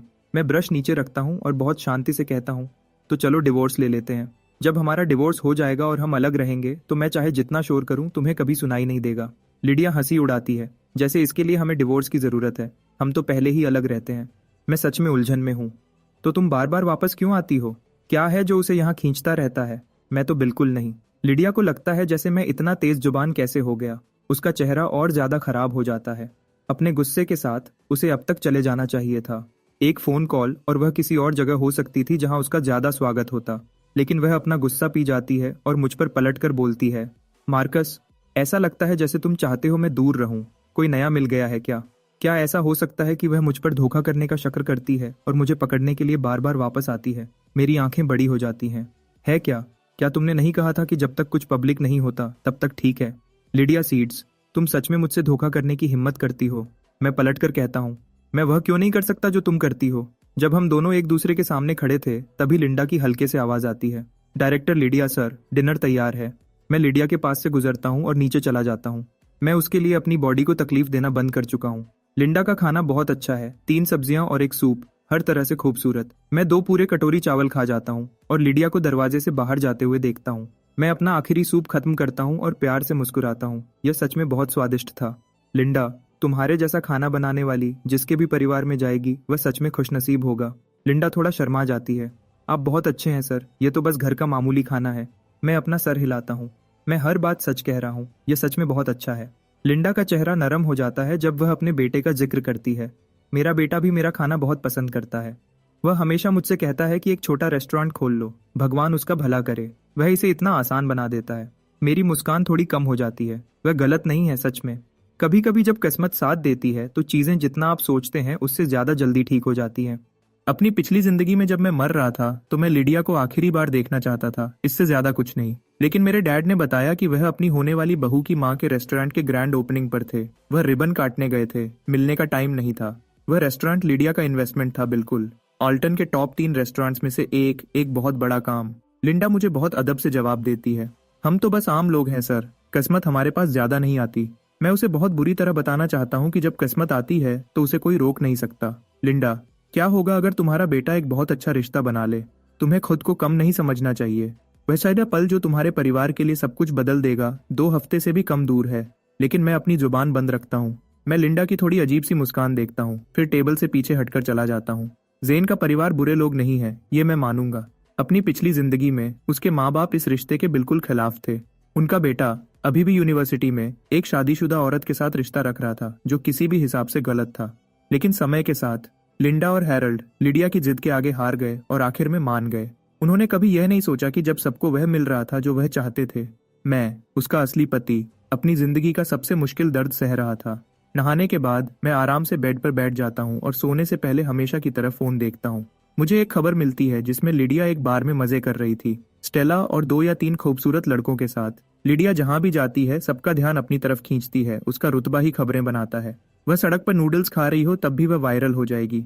उसके पति के रूप में मैं कमेंट सेक्शन में हमेशा रहता हूँ। उसके पति में तो संत जैसा सब्र है।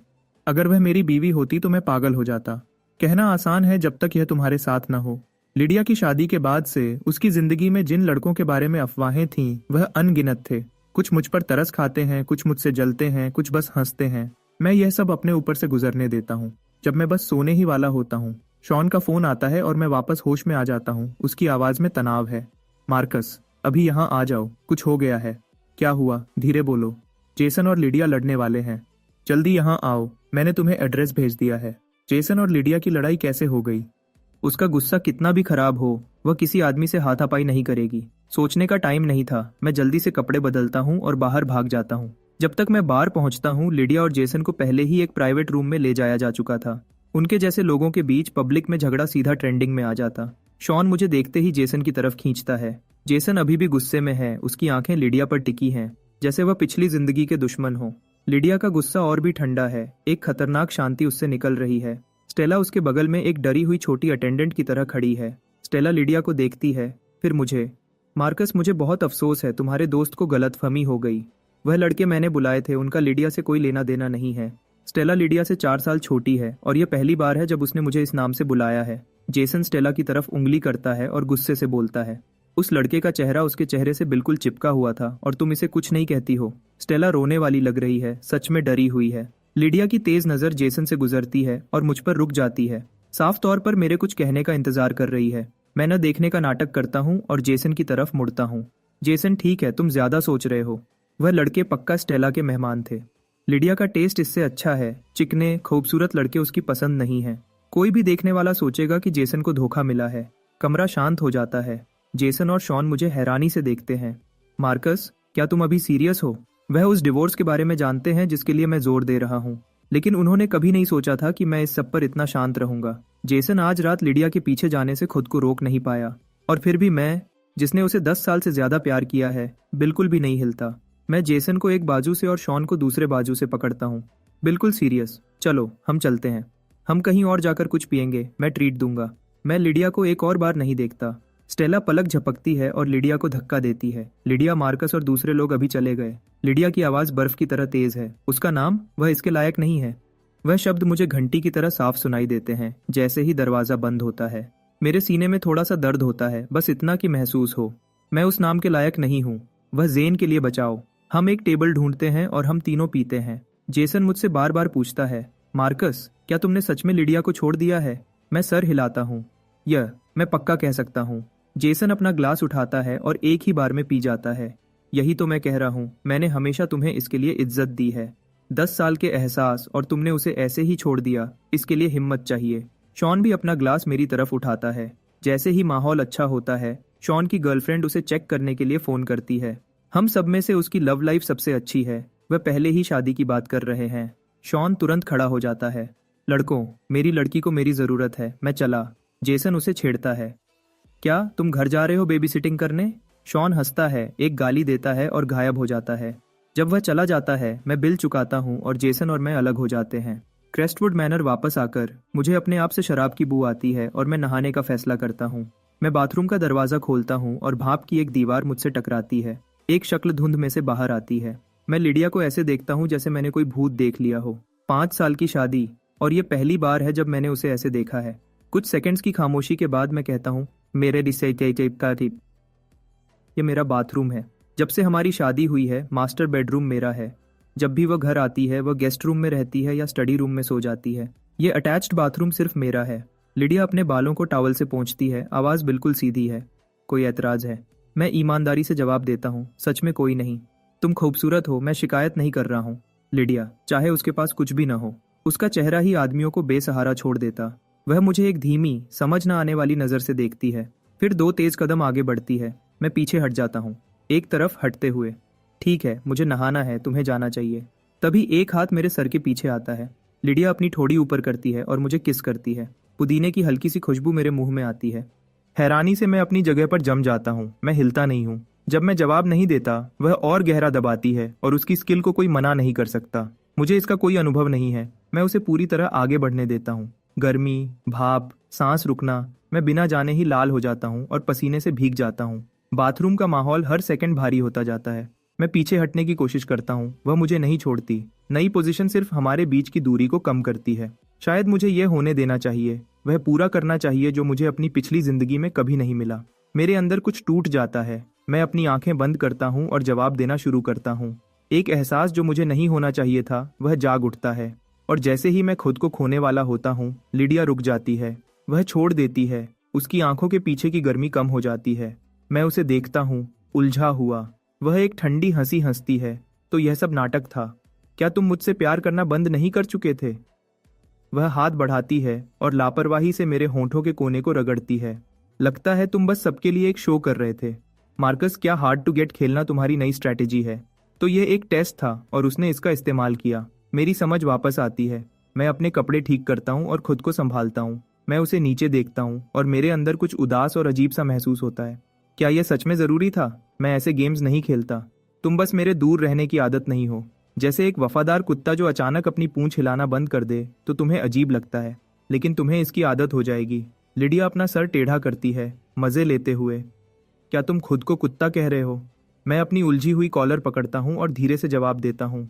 क्या तुम्हें जवाब पहले से नहीं पता? वह कोई भोली लड़की नहीं है, बिल्कुल वह जानती है। मैंने जितनी बार गिना नहीं जा सकता उतनी बार इजहार किया। उसने कभी इसे सीरियस नहीं लिया। बहुत से लड़कों ने उसे प्यार किया है। सिर्फ एक चीज जो मुझे अलग करती थी वह यह थी कि मैंने उससे शादी की थी। लिडिया एक हल्की संतुष्ट हंसी हंसती है। जाओ नहा लो, और इसके साथ वह बाहर चली जाती है। मैं दरवाजा जल्दी से बंद करता हूँ और आईने की तरफ भागता हूँ। मेरा चेहरा लाल हो गया है। मैं खुद पर बहुत गुस्सा था। उसे बस एक पल के लिए मुझसे खेलना था और मैं लगभग टूट गया था। मैं 3 मिनट तक सांस लेता हूँ, याद करता हूँ जब तक शांति वापस नहीं आ जाती। मैं नहाता हूँ और सोने चला जाता हूँ। लिडिया चली गई है। उसकी गाड़ी की आवाज़ रात में धीरे धीरे कम हो जाती है। मैं उसकी गाड़ी को अंधेरे में गायब होते देखता हूँ। वह कुछ देर तक वापस नहीं आएगी। आज रात उसके लिए यह पक्का हो गया कि मैं अभी भी उसके कंट्रोल में हूँ और वह मेरे एहसासों को ऐसे ही फेंकने वाली चीज़ समझ सकती है। अगली सुबह मैं रे से मुझे हॉस्पिटल ले जाने को कहता हूँ। मैंने सोच समझकर कपड़े पहने थे, एक चारकोल स्लिम फिट सूट, एक शांत रोबदार लुक के लिए। मैं पहुंचता हूं और वेंडी के बेड के पास फूल रखता हूं। मेरी आवाज़ धीमी और नरम निकलती है। वेंडी, बाजू कैसी है? वेंडी अपना फ़ोन नीचे रखती है। बहुत बेहतर मार्कस, डॉक्टर ने कहा है कि मैं कल घर जा सकती हूँ। मैं उसके बगल वाली कुर्सी पर बैठ जाता हूँ और अपनी कफ ठीक करता हूँ। यह अच्छा है। तुम्हारा बॉयफ्रेंड आज नहीं आया? वेंडी हल्के से और मीठी मुस्कान देती है। वह काम पर है। हम दोनों पार्ट टाइम काम कर रहे हैं ताकि पैसे का बोझ कम हो। मैं सर हिलाता हूँ और बात को हल्के में रखता हूँ। मैं अपना फ़ोन निकालता हूँ, उस पर नज़र डालता हूँ और हैरान होने का नाटक करता हूँ। मेरा फ़ोन अभी से कैसे बंद हो गया?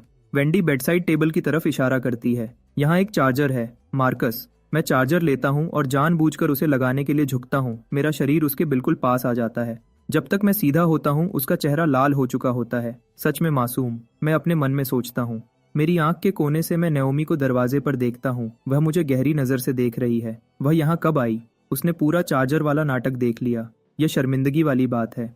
मेरी मुस्कान फीकी पड़ जाती है। डॉक्टर नाओमी, आप यहाँ कैसे? नाओमी हमेशा की तरह शांति से अंदर आती है, एक शिफ्ट कवर करने। वह वेंडी की चोट देखती है और कुछ छोटे निर्देश देती है। मैं एक तरफ खड़ा देखता रहता हूँ, अजीब सा गिल्टी महसूस करते हुए। नाओमी मेरे लिए हमेशा थोड़ी अलग रही है। मेरी पिछली जिंदगी में सिर्फ एक चीज थी जो हमें जोड़ती थी, वह लिडिया के खिलाफ साथ में काम करना था। उससे पहले हम अनजान थे। उसने कभी मेरा बुरा नहीं किया और आखिर में उसने ही मेरी तरफ से डॉक्टर्स ढूंढे थे। वह मुझे देखती है और इशारा करती है, मेरे साथ बाहर चलो। मैं न चाहते हुए उठता हूँ।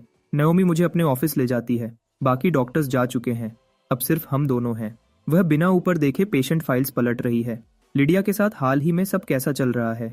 उसके काले बाल सादगी से पीछे बंधे हैं, उसकी गर्दन की हल्की लाइन दिख रही है, उसके चेहरे का साफ एंगल। मैं उसकी नाक की तीखी उठान देखता हूँ। मैं गोलमोल जवाब देता हूँ, हमेशा की तरह। शादियां रुक जाती हैं, इसलिए लोग नयापन ढूंढते हैं, लेकिन उसकी कीमत अक्सर बहुत ज्यादा होती है। नाओमी की आवाज बिल्कुल उसकी तरह शांत और थोड़ी दूर की है। मैं गुस्से से देखता हूँ, तुमने लिडिया से बात क्यों नहीं की? नाओमी फाइल बंद करती है और आखिर में ठीक से ऊपर देखती है। मैंने की है, वह सुनती नहीं। मैं अपनी आवाज में जिद का एहसास भी नहीं करता जब मैं कहता हूँ, तो मैं भी नहीं करूंगा। नाओमी की आंखों में कुछ चमकता है, जैसे मेरी आवाज ने उसे हैरान कर दिया हो। मैं खुद को पीछे खींचता हूँ। तुम उसकी सबसे अच्छी दोस्त हो, तुम सबसे बेहतर जानती हो कि वह इतने सालों से क्या कर रही है। मैंने कभी झगड़ा नहीं किया, कभी तमाशा नहीं किया, कभी हद पार नहीं की। मैंने काफी से ज्यादा कर दिया है। वह लड़की अभी, मैं उससे गलती से टकरा गया था। मैं मिलने आया था, बस इतनी ही बात है। लिडिया के आसपास मेरा बदलना सीधा सा है। मैं इस शादी से बाहर निकलना चाहता हूँ, लेकिन मैं दूसरों के सामने अपना सब्र नहीं खोऊंगा। तलाक हो या न हो, मुझे अभी भी अपनी जिंदगी जीनी है। नाओमी मेरी आंखों में देर तक देखती रहती है, जैसे उसे पूरा यकीन न हो। तभी बाकी डॉक्टर्स ऑफिस में वापस आ जाते हैं। नाओमी नजर हटाती है और हाथ हिलाती है। ठीक है, वह कल डिस्चार्ज हो सकती है। पता नहीं क्यों नाओमी से बात करके मुझे लिडिया से बात करने से ज्यादा घुटन महसूस होती है। लिडिया के साथ मैंने सारी परवाह छोड़ दी है। सबसे बुरा तलाक ही होगा, और मैं वैसे भी उसी का इंतजार कर रहा हूँ। लेकिन नाओमी के साथ मुझे लगता है जैसे मैं पकड़ा गया हूँ, जैसे कोई ऐसी चीज जो मुझे नहीं करनी चाहिए थी अब पता चल गई हो। नाओमी के ऑफिस से निकलने के बाद मैं वेंडी के कमरे में वापस जाने का सोच रहा था, ताकि वह शांत अच्छा इंप्रेशन बना सकूं जो मैं बना रहा था। लेकिन मैं रुक गया और मैं मुड़कर सीधा नाओमी के ऑफिस वापस चला गया। मैं उसके सामने बैठता हूं और अपनी आवाज धीमी करता हूं। डॉक्टर नाओमी, क्या आप डिनर करना चाहेंगी?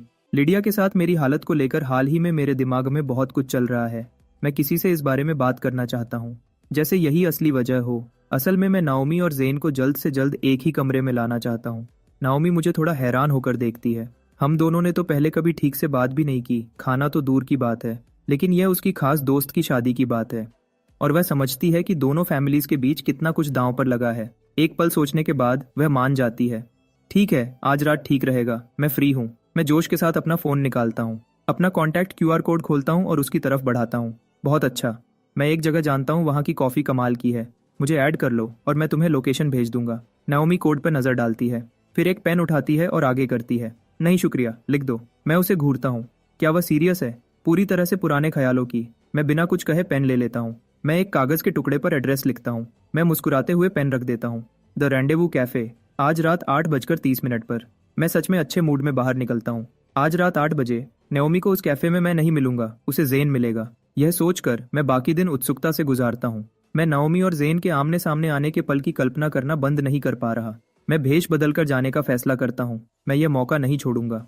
बस सवाल यह है कि क्या नाओमी जेन पर तुरंत फिदा हो जाएगी या इसमें वक्त लगेगा। करीब 8 बजे मैं अकेला कैफे की तरफ जाता हूँ। मैं अंदर नहीं जाता, उसके बजाय मैं जमीन से छत तक की खिड़की से झांकता हूँ।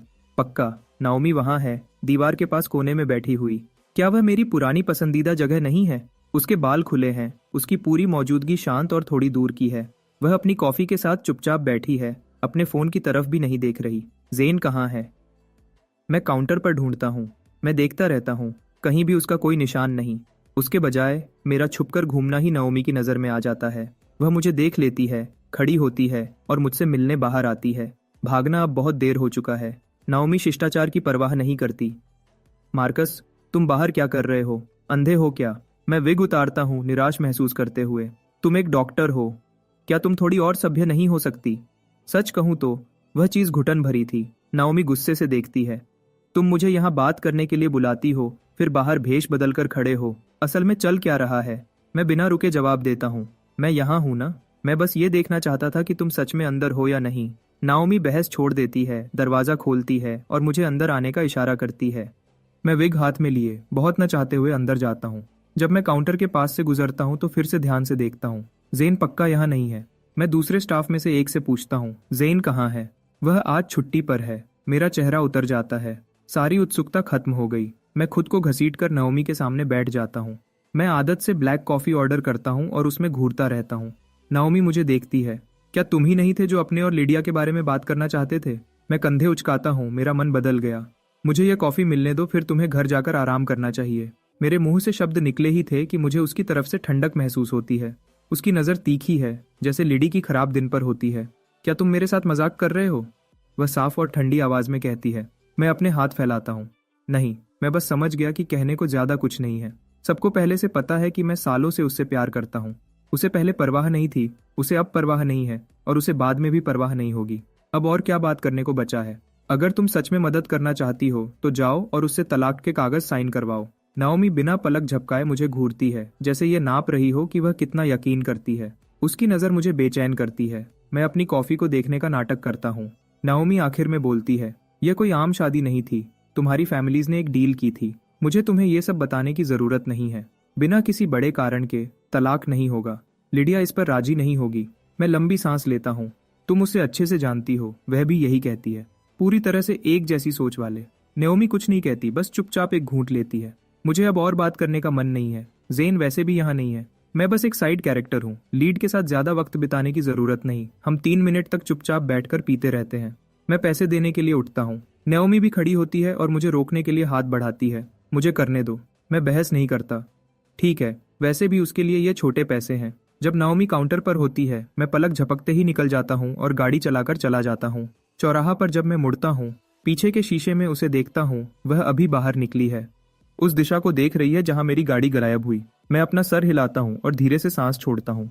नाओमी की किस्मत में हमेशा लिडिया से एक कदम पीछे रहना लिखा है। मैंने अब तक 2 बार उसकी मदद करने की कोशिश की, दोनों बार नाकाम रहा।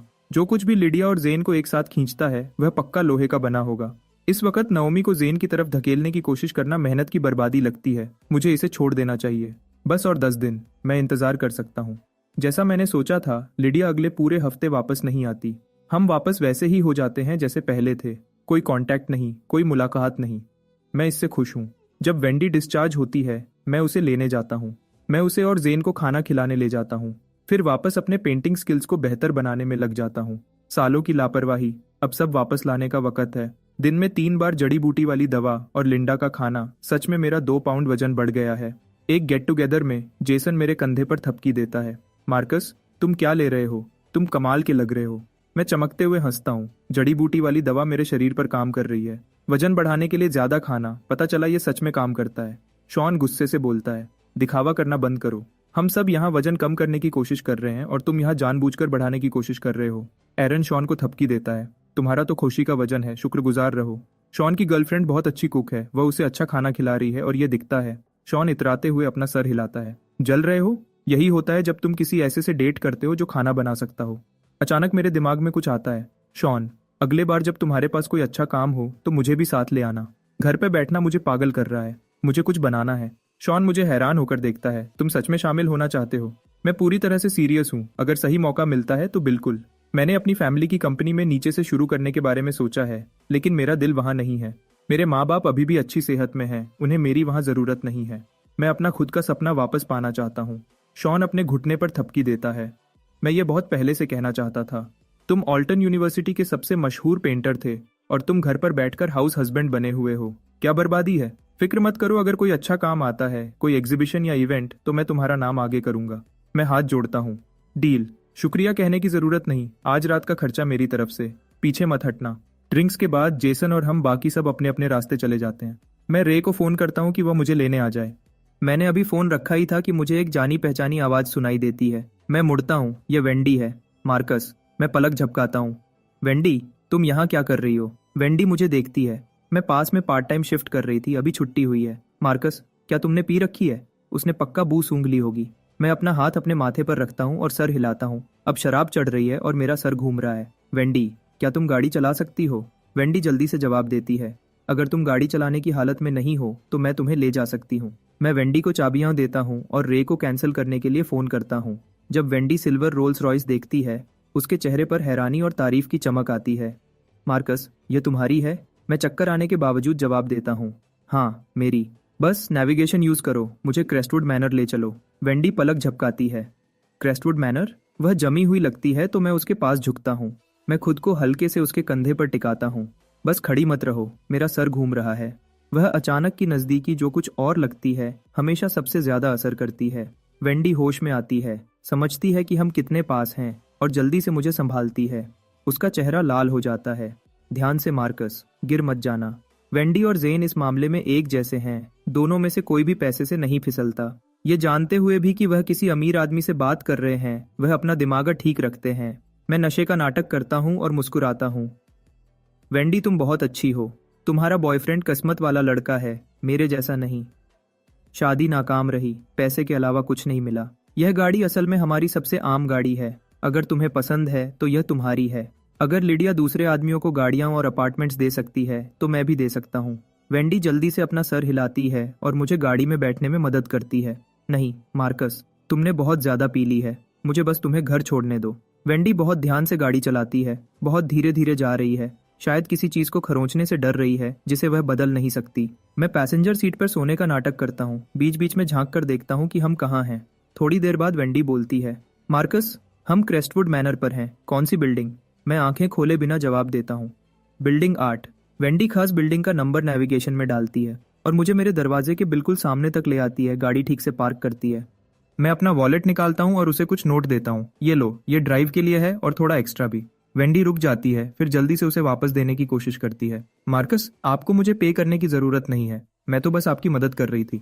मैं अपनी सीट बेल्ट खोलता हूँ और बाहर निकलता हूँ। ले लो, बहुत देर हो गई है, घर जाने के लिए कैब लेना मुश्किल होगा। गाड़ी तुम रख लो, मुझे कल फोन करना और मैं रे को भेज दूंगा उसे लेने के लिए। जवाब का इंतजार किए बिना मैं अंदर चला जाता हूँ।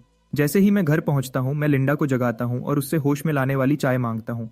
वह मेरे पूछने से पहले ही किचन में होती है। 2 या 3 दिन में लिडिया समिट बिजनेस फोरम में जाएगी। वह पल जब वह अपने असली प्यार से मिलेगी पास आ रहा है, और मेरा आजादी का पल भी। थोड़ी देर बाद मुझे बाहर एक गाड़ी का इंजन बंद होने की आवाज आती है और फिर लिडिया दिखाई देती है। वह मुझे एक नजर देखती है जो लिविंग रूम के सोफा पर लेटा हुआ था, फिर दूर वाले किनारे पर बैठ जाती है। उससे भी शराब की बदबू आ रही थी, मुझसे ज्यादा अच्छी हालत में नहीं थी। लिंडा होश में लाने वाली चाय लाती है और मेरे सामने रख देती है, फिर मुड़ती है और लिडिया को अदब से ग्रीट करती है। लिडिया उसकी तरफ देखती है, चेहरे पर कोई भाव नहीं था और कुछ नहीं कहती। मैं बैठ जाता हूँ और लिडिया को एक चमकती हुई मुस्कान देता हूँ। तुमने भी पी रखी है ना? ये लो, तुम ये ले लो। लिंडा, क्या तुम मेरे लिए एक और बना सकती हो? लिंडा सर हिलाती है और किचन में वापस चली जाती है। लिडिया कप को हाथ नहीं लगाती।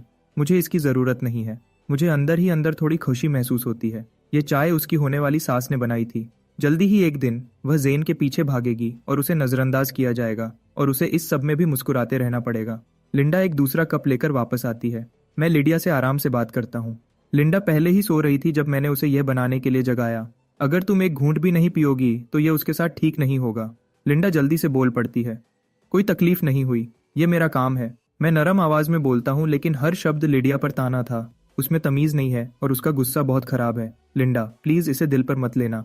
वह जल्दी ही जेन के प्यार में पागल हो जाएगी तो मैं उस रास्ते को थोड़ा मुश्किल बना ही देता हूँ। लिंडा घबरा जाती है। प्लीज सर, आप बहुत ज्यादा मेहरबान हैं। मैं उसे जाने का इशारा करता हूँ। बस इतना ही, लिंडा जाओ आराम कर लो। लिंडा के जाने के बाद मैं आधा कप खत्म करता हूँ। फिर मैं नहाने के लिए ऊपर जाता हूँ और लिडिया हमेशा की तरह गेस्ट रूम में चली जाती है। लेकिन जब मैं नहाने के बाद बाहर आता हूँ तो मुझे लिडिया मास्टर बेडरूम के बेड पर अपनी पजामाज में बैठी मिलती है। मैं गुस्से से देखता हूँ, तुम मेरे कमरे में क्या कर रही हो? लिडिया भी उतनी ही परेशान लगती है। मेरे माँ बाप यहाँ हैं, वह गेस्ट रूम में है। मेरी पिछली जिंदगी में उन्हें पोते पोती की बहुत जरूरत थी और वह कभी भी क्रेस्टवुड मैनर में हमें देखने नहीं आए, तो अब क्यों? मैं हैरान रह जाता हूँ। ये अचानक हुआ है। लिडिया ठंडी हंसी हंसती है। अचानक? सोचो तुमने नाओमी से क्या कहा था और फिर बताओ क्या तुम सच में हैरान हो? तो इसलिए लिडिया आज रात वापस आई थी एक अचानक चेकअप को संभालने के लिए। मैंने सच में नहीं सोचा था कि नाओमी लिडिया के माँ बाप के पास जाएगी और अब मेरे सास ससुर यहाँ हैं। ये मनहूस बटरफ्लाई इफेक्ट, मैं इसका इल्जाम नहीं लूंगा। मैंने मुश्किल से कुछ कहा था। मैंने तो बस उससे कहा था कि वह तुम्हें तलाक के बारे में समझाए। मुझे कैसे पता होता कि वह सीधे तुम्हारे माँ बाप के पास जाएगी? लिडिया साफ तौर पर चिढ़ जाती है। उसकी आवाज में चेतावनी थी। तुम कब तक ये सब करते रहोगे? मैं जवाब नहीं देता। मैं ड्रॉअर खोलता हूँ और एक पहले से तैयार किया हुआ तलाक का एग्रीमेंट निकालता हूँ। मेरा सिग्नेचर उस पर पहले से है। कोई प्रॉपर्टी नहीं, कोई दावा नहीं, बस तलाक। मैं उसे लिडिया की तरफ बढ़ाता हूँ। इस पर साइन कर दो और तुम्हें पता चल जाएगा कि मैं खेल खेल रहा हूँ या नहीं। हवा शांत हो जाती है। लिडिया का चेहरा हर पल और गुस्से वाला होता जाता है। जैसे ही वह उसे फाड़ने के लिए बढ़ती है तभी बेडरूम के दरवाजे पर नॉक होता है। मेरी सास की आवाज आती है। लिडिया, मार्कस, क्या तुम दोनों अभी तक जाग रहे हो? लिडिया एक पल में अग्रीमेंट को कंबल के नीचे धकेल देती है, फिर दरवाजा खोलने जाती है। इतनी देर हो गई है, तुम लोग सोए नहीं? मेरी सास दरवाजे पर खड़ी थी। हम बस सोने ही वाले थे, लेकिन हमने लाइट जली देखी और सोचा तुम्हें देख लें। मैं उनके पास जाता हूँ। अब नाटक करने का टाइम है। हम भी बस सोने ही वाले थे मॉम। जैसे ही मैं ये कहता हूँ मैं अपना हाथ लिडिया के हाथ में डाल देता हूँ और उसके कंधे पर झुक जाता हूँ। लिडिया पलक नहीं झपकाती। वह मुझे गुस्से से देखती है और कुछ नहीं कहती। मेरी सास गर्मजोशी से मुस्कुराती है। सच में बहुत देर हो गई है। तुम्हारे पापा को परसों समिट बिजनेस फोरम में जाना है। हम आखिरी पल में ऑल्टन आए थे तो हमने सोचा होटल लेने की बजाय यहीं रुक जाते हैं। मैं सबसे प्यारा चेहरा बनाता हूँ। ये बहुत अच्छा है। हमने आप दोनों को बहुत टाइम से नहीं देखा। जब आप यहाँ हैं तो हम आपको अच्छा खाना खिलाएंगे। इसे एक अच्छी मुलाकात बनाएंगे। ठीक है, तुम दोनों सो जाओ। ज्यादा देर तक मत जागना। मेरी सास मुड़ती है और चली जाती है। मेरी पिछली जिंदगी में मैंने हमेशा एक चीज गलत समझी थी। मैंने सोचा था लिडिया एक आजाद ख्याल लड़की है जो अपने परिवार की बात कम सुनती है, और मैंने उस पर सब कुछ लुटा दिया था, ये सोचकर कि जब तक वह मुझसे प्यार करती है और कुछ फर्क नहीं पड़ता। लेकिन फिर मैंने उसे अपने परिवार की मंजूरी के लिए पूरी जान लगाते देखा, और वह भी ज़ेन के लिए। तब मुझे एहसास हुआ कि परिवार उसके लिए सब कुछ था। काश मैंने उसके माँ बाप के साथ एक अच्छा रिश्ता बनाया होता। शायद मैं हारता नहीं। मैंने दरवाज़ा बंद किया और चैन की सांस ली। फिर मेरी नज़र लिडिया से मिलती है और तुरंत एक अजीब सी खामोशी छा जाती है। तुम बेड ले लो और मैं काउच पर सो जाता हूँ, या उल्टा होना चाहिए। लिडिया बिना किसी परवाह के बेड पर गिर जाती है और बेपरवाही से जवाब देती है, परेशान मत हो। क्या तुम्हें सच में लगता है कि हम दोनों में से किसी को कुछ महसूस होगा? मुझे मानना पड़ेगा, लिडिया में दिल दुखाने की असली कला है। मैं एक भी शब्द नहीं बोलता। मैं बस दूसरी तरफ लेट जाता हूँ। ये सिर्फ दूसरी बार है जब हम शादी के बाद एक बेड पर सोए हैं। पहली बार हमारी शादी की रात थी और तब भी उसने मुझे हाथ नहीं लगाया था। हम पीठ से पीठ सटाकर लेटे हैं जैसे दो अजनबी जो बस एक बेड शेयर कर रहे हों। एक पल बाद मैं खामोशी तोड़ता हूँ। क्या तुम मुझे नयोमी का नंबर दे सकती हो? लिडिया कुछ नहीं कहती। मैं उसकी तरफ मुड़कर देखता हूँ। क्या वह पहले ही सो गई है? मुझे गुस्सा आता है। तब उसकी आवाज़ आती है, ठंडी और बेपरवाह। नहीं, ठीक है। मैं अपनी आंखें फिर से बंद करता हूँ और सोने की कोशिश करता हूँ। तब बाहर से गरजने की हल्की आवाज़ आती है जैसे तूफान आ रहा हो। एक तेज गरज की आवाज़ आती है और मैं एक झटके में कंबल अपने सर तक खींच लेता हूँ। लेकिन गरज की आवाज़ भी लिडिया की आवाज़ को दबा नहीं पाती, जो तेज और गुस्से वाली थी। मार्कस। मैं कंबल के नीचे से झांकता हूँ और उसके गुस्से वाले चेहरे का सामना करता हूँ। सॉरी, मुझे गरज से डर लगता है। लिडिया के दिल में मेरे लिए कभी भी जरा सी भी नरम जगह नहीं थी।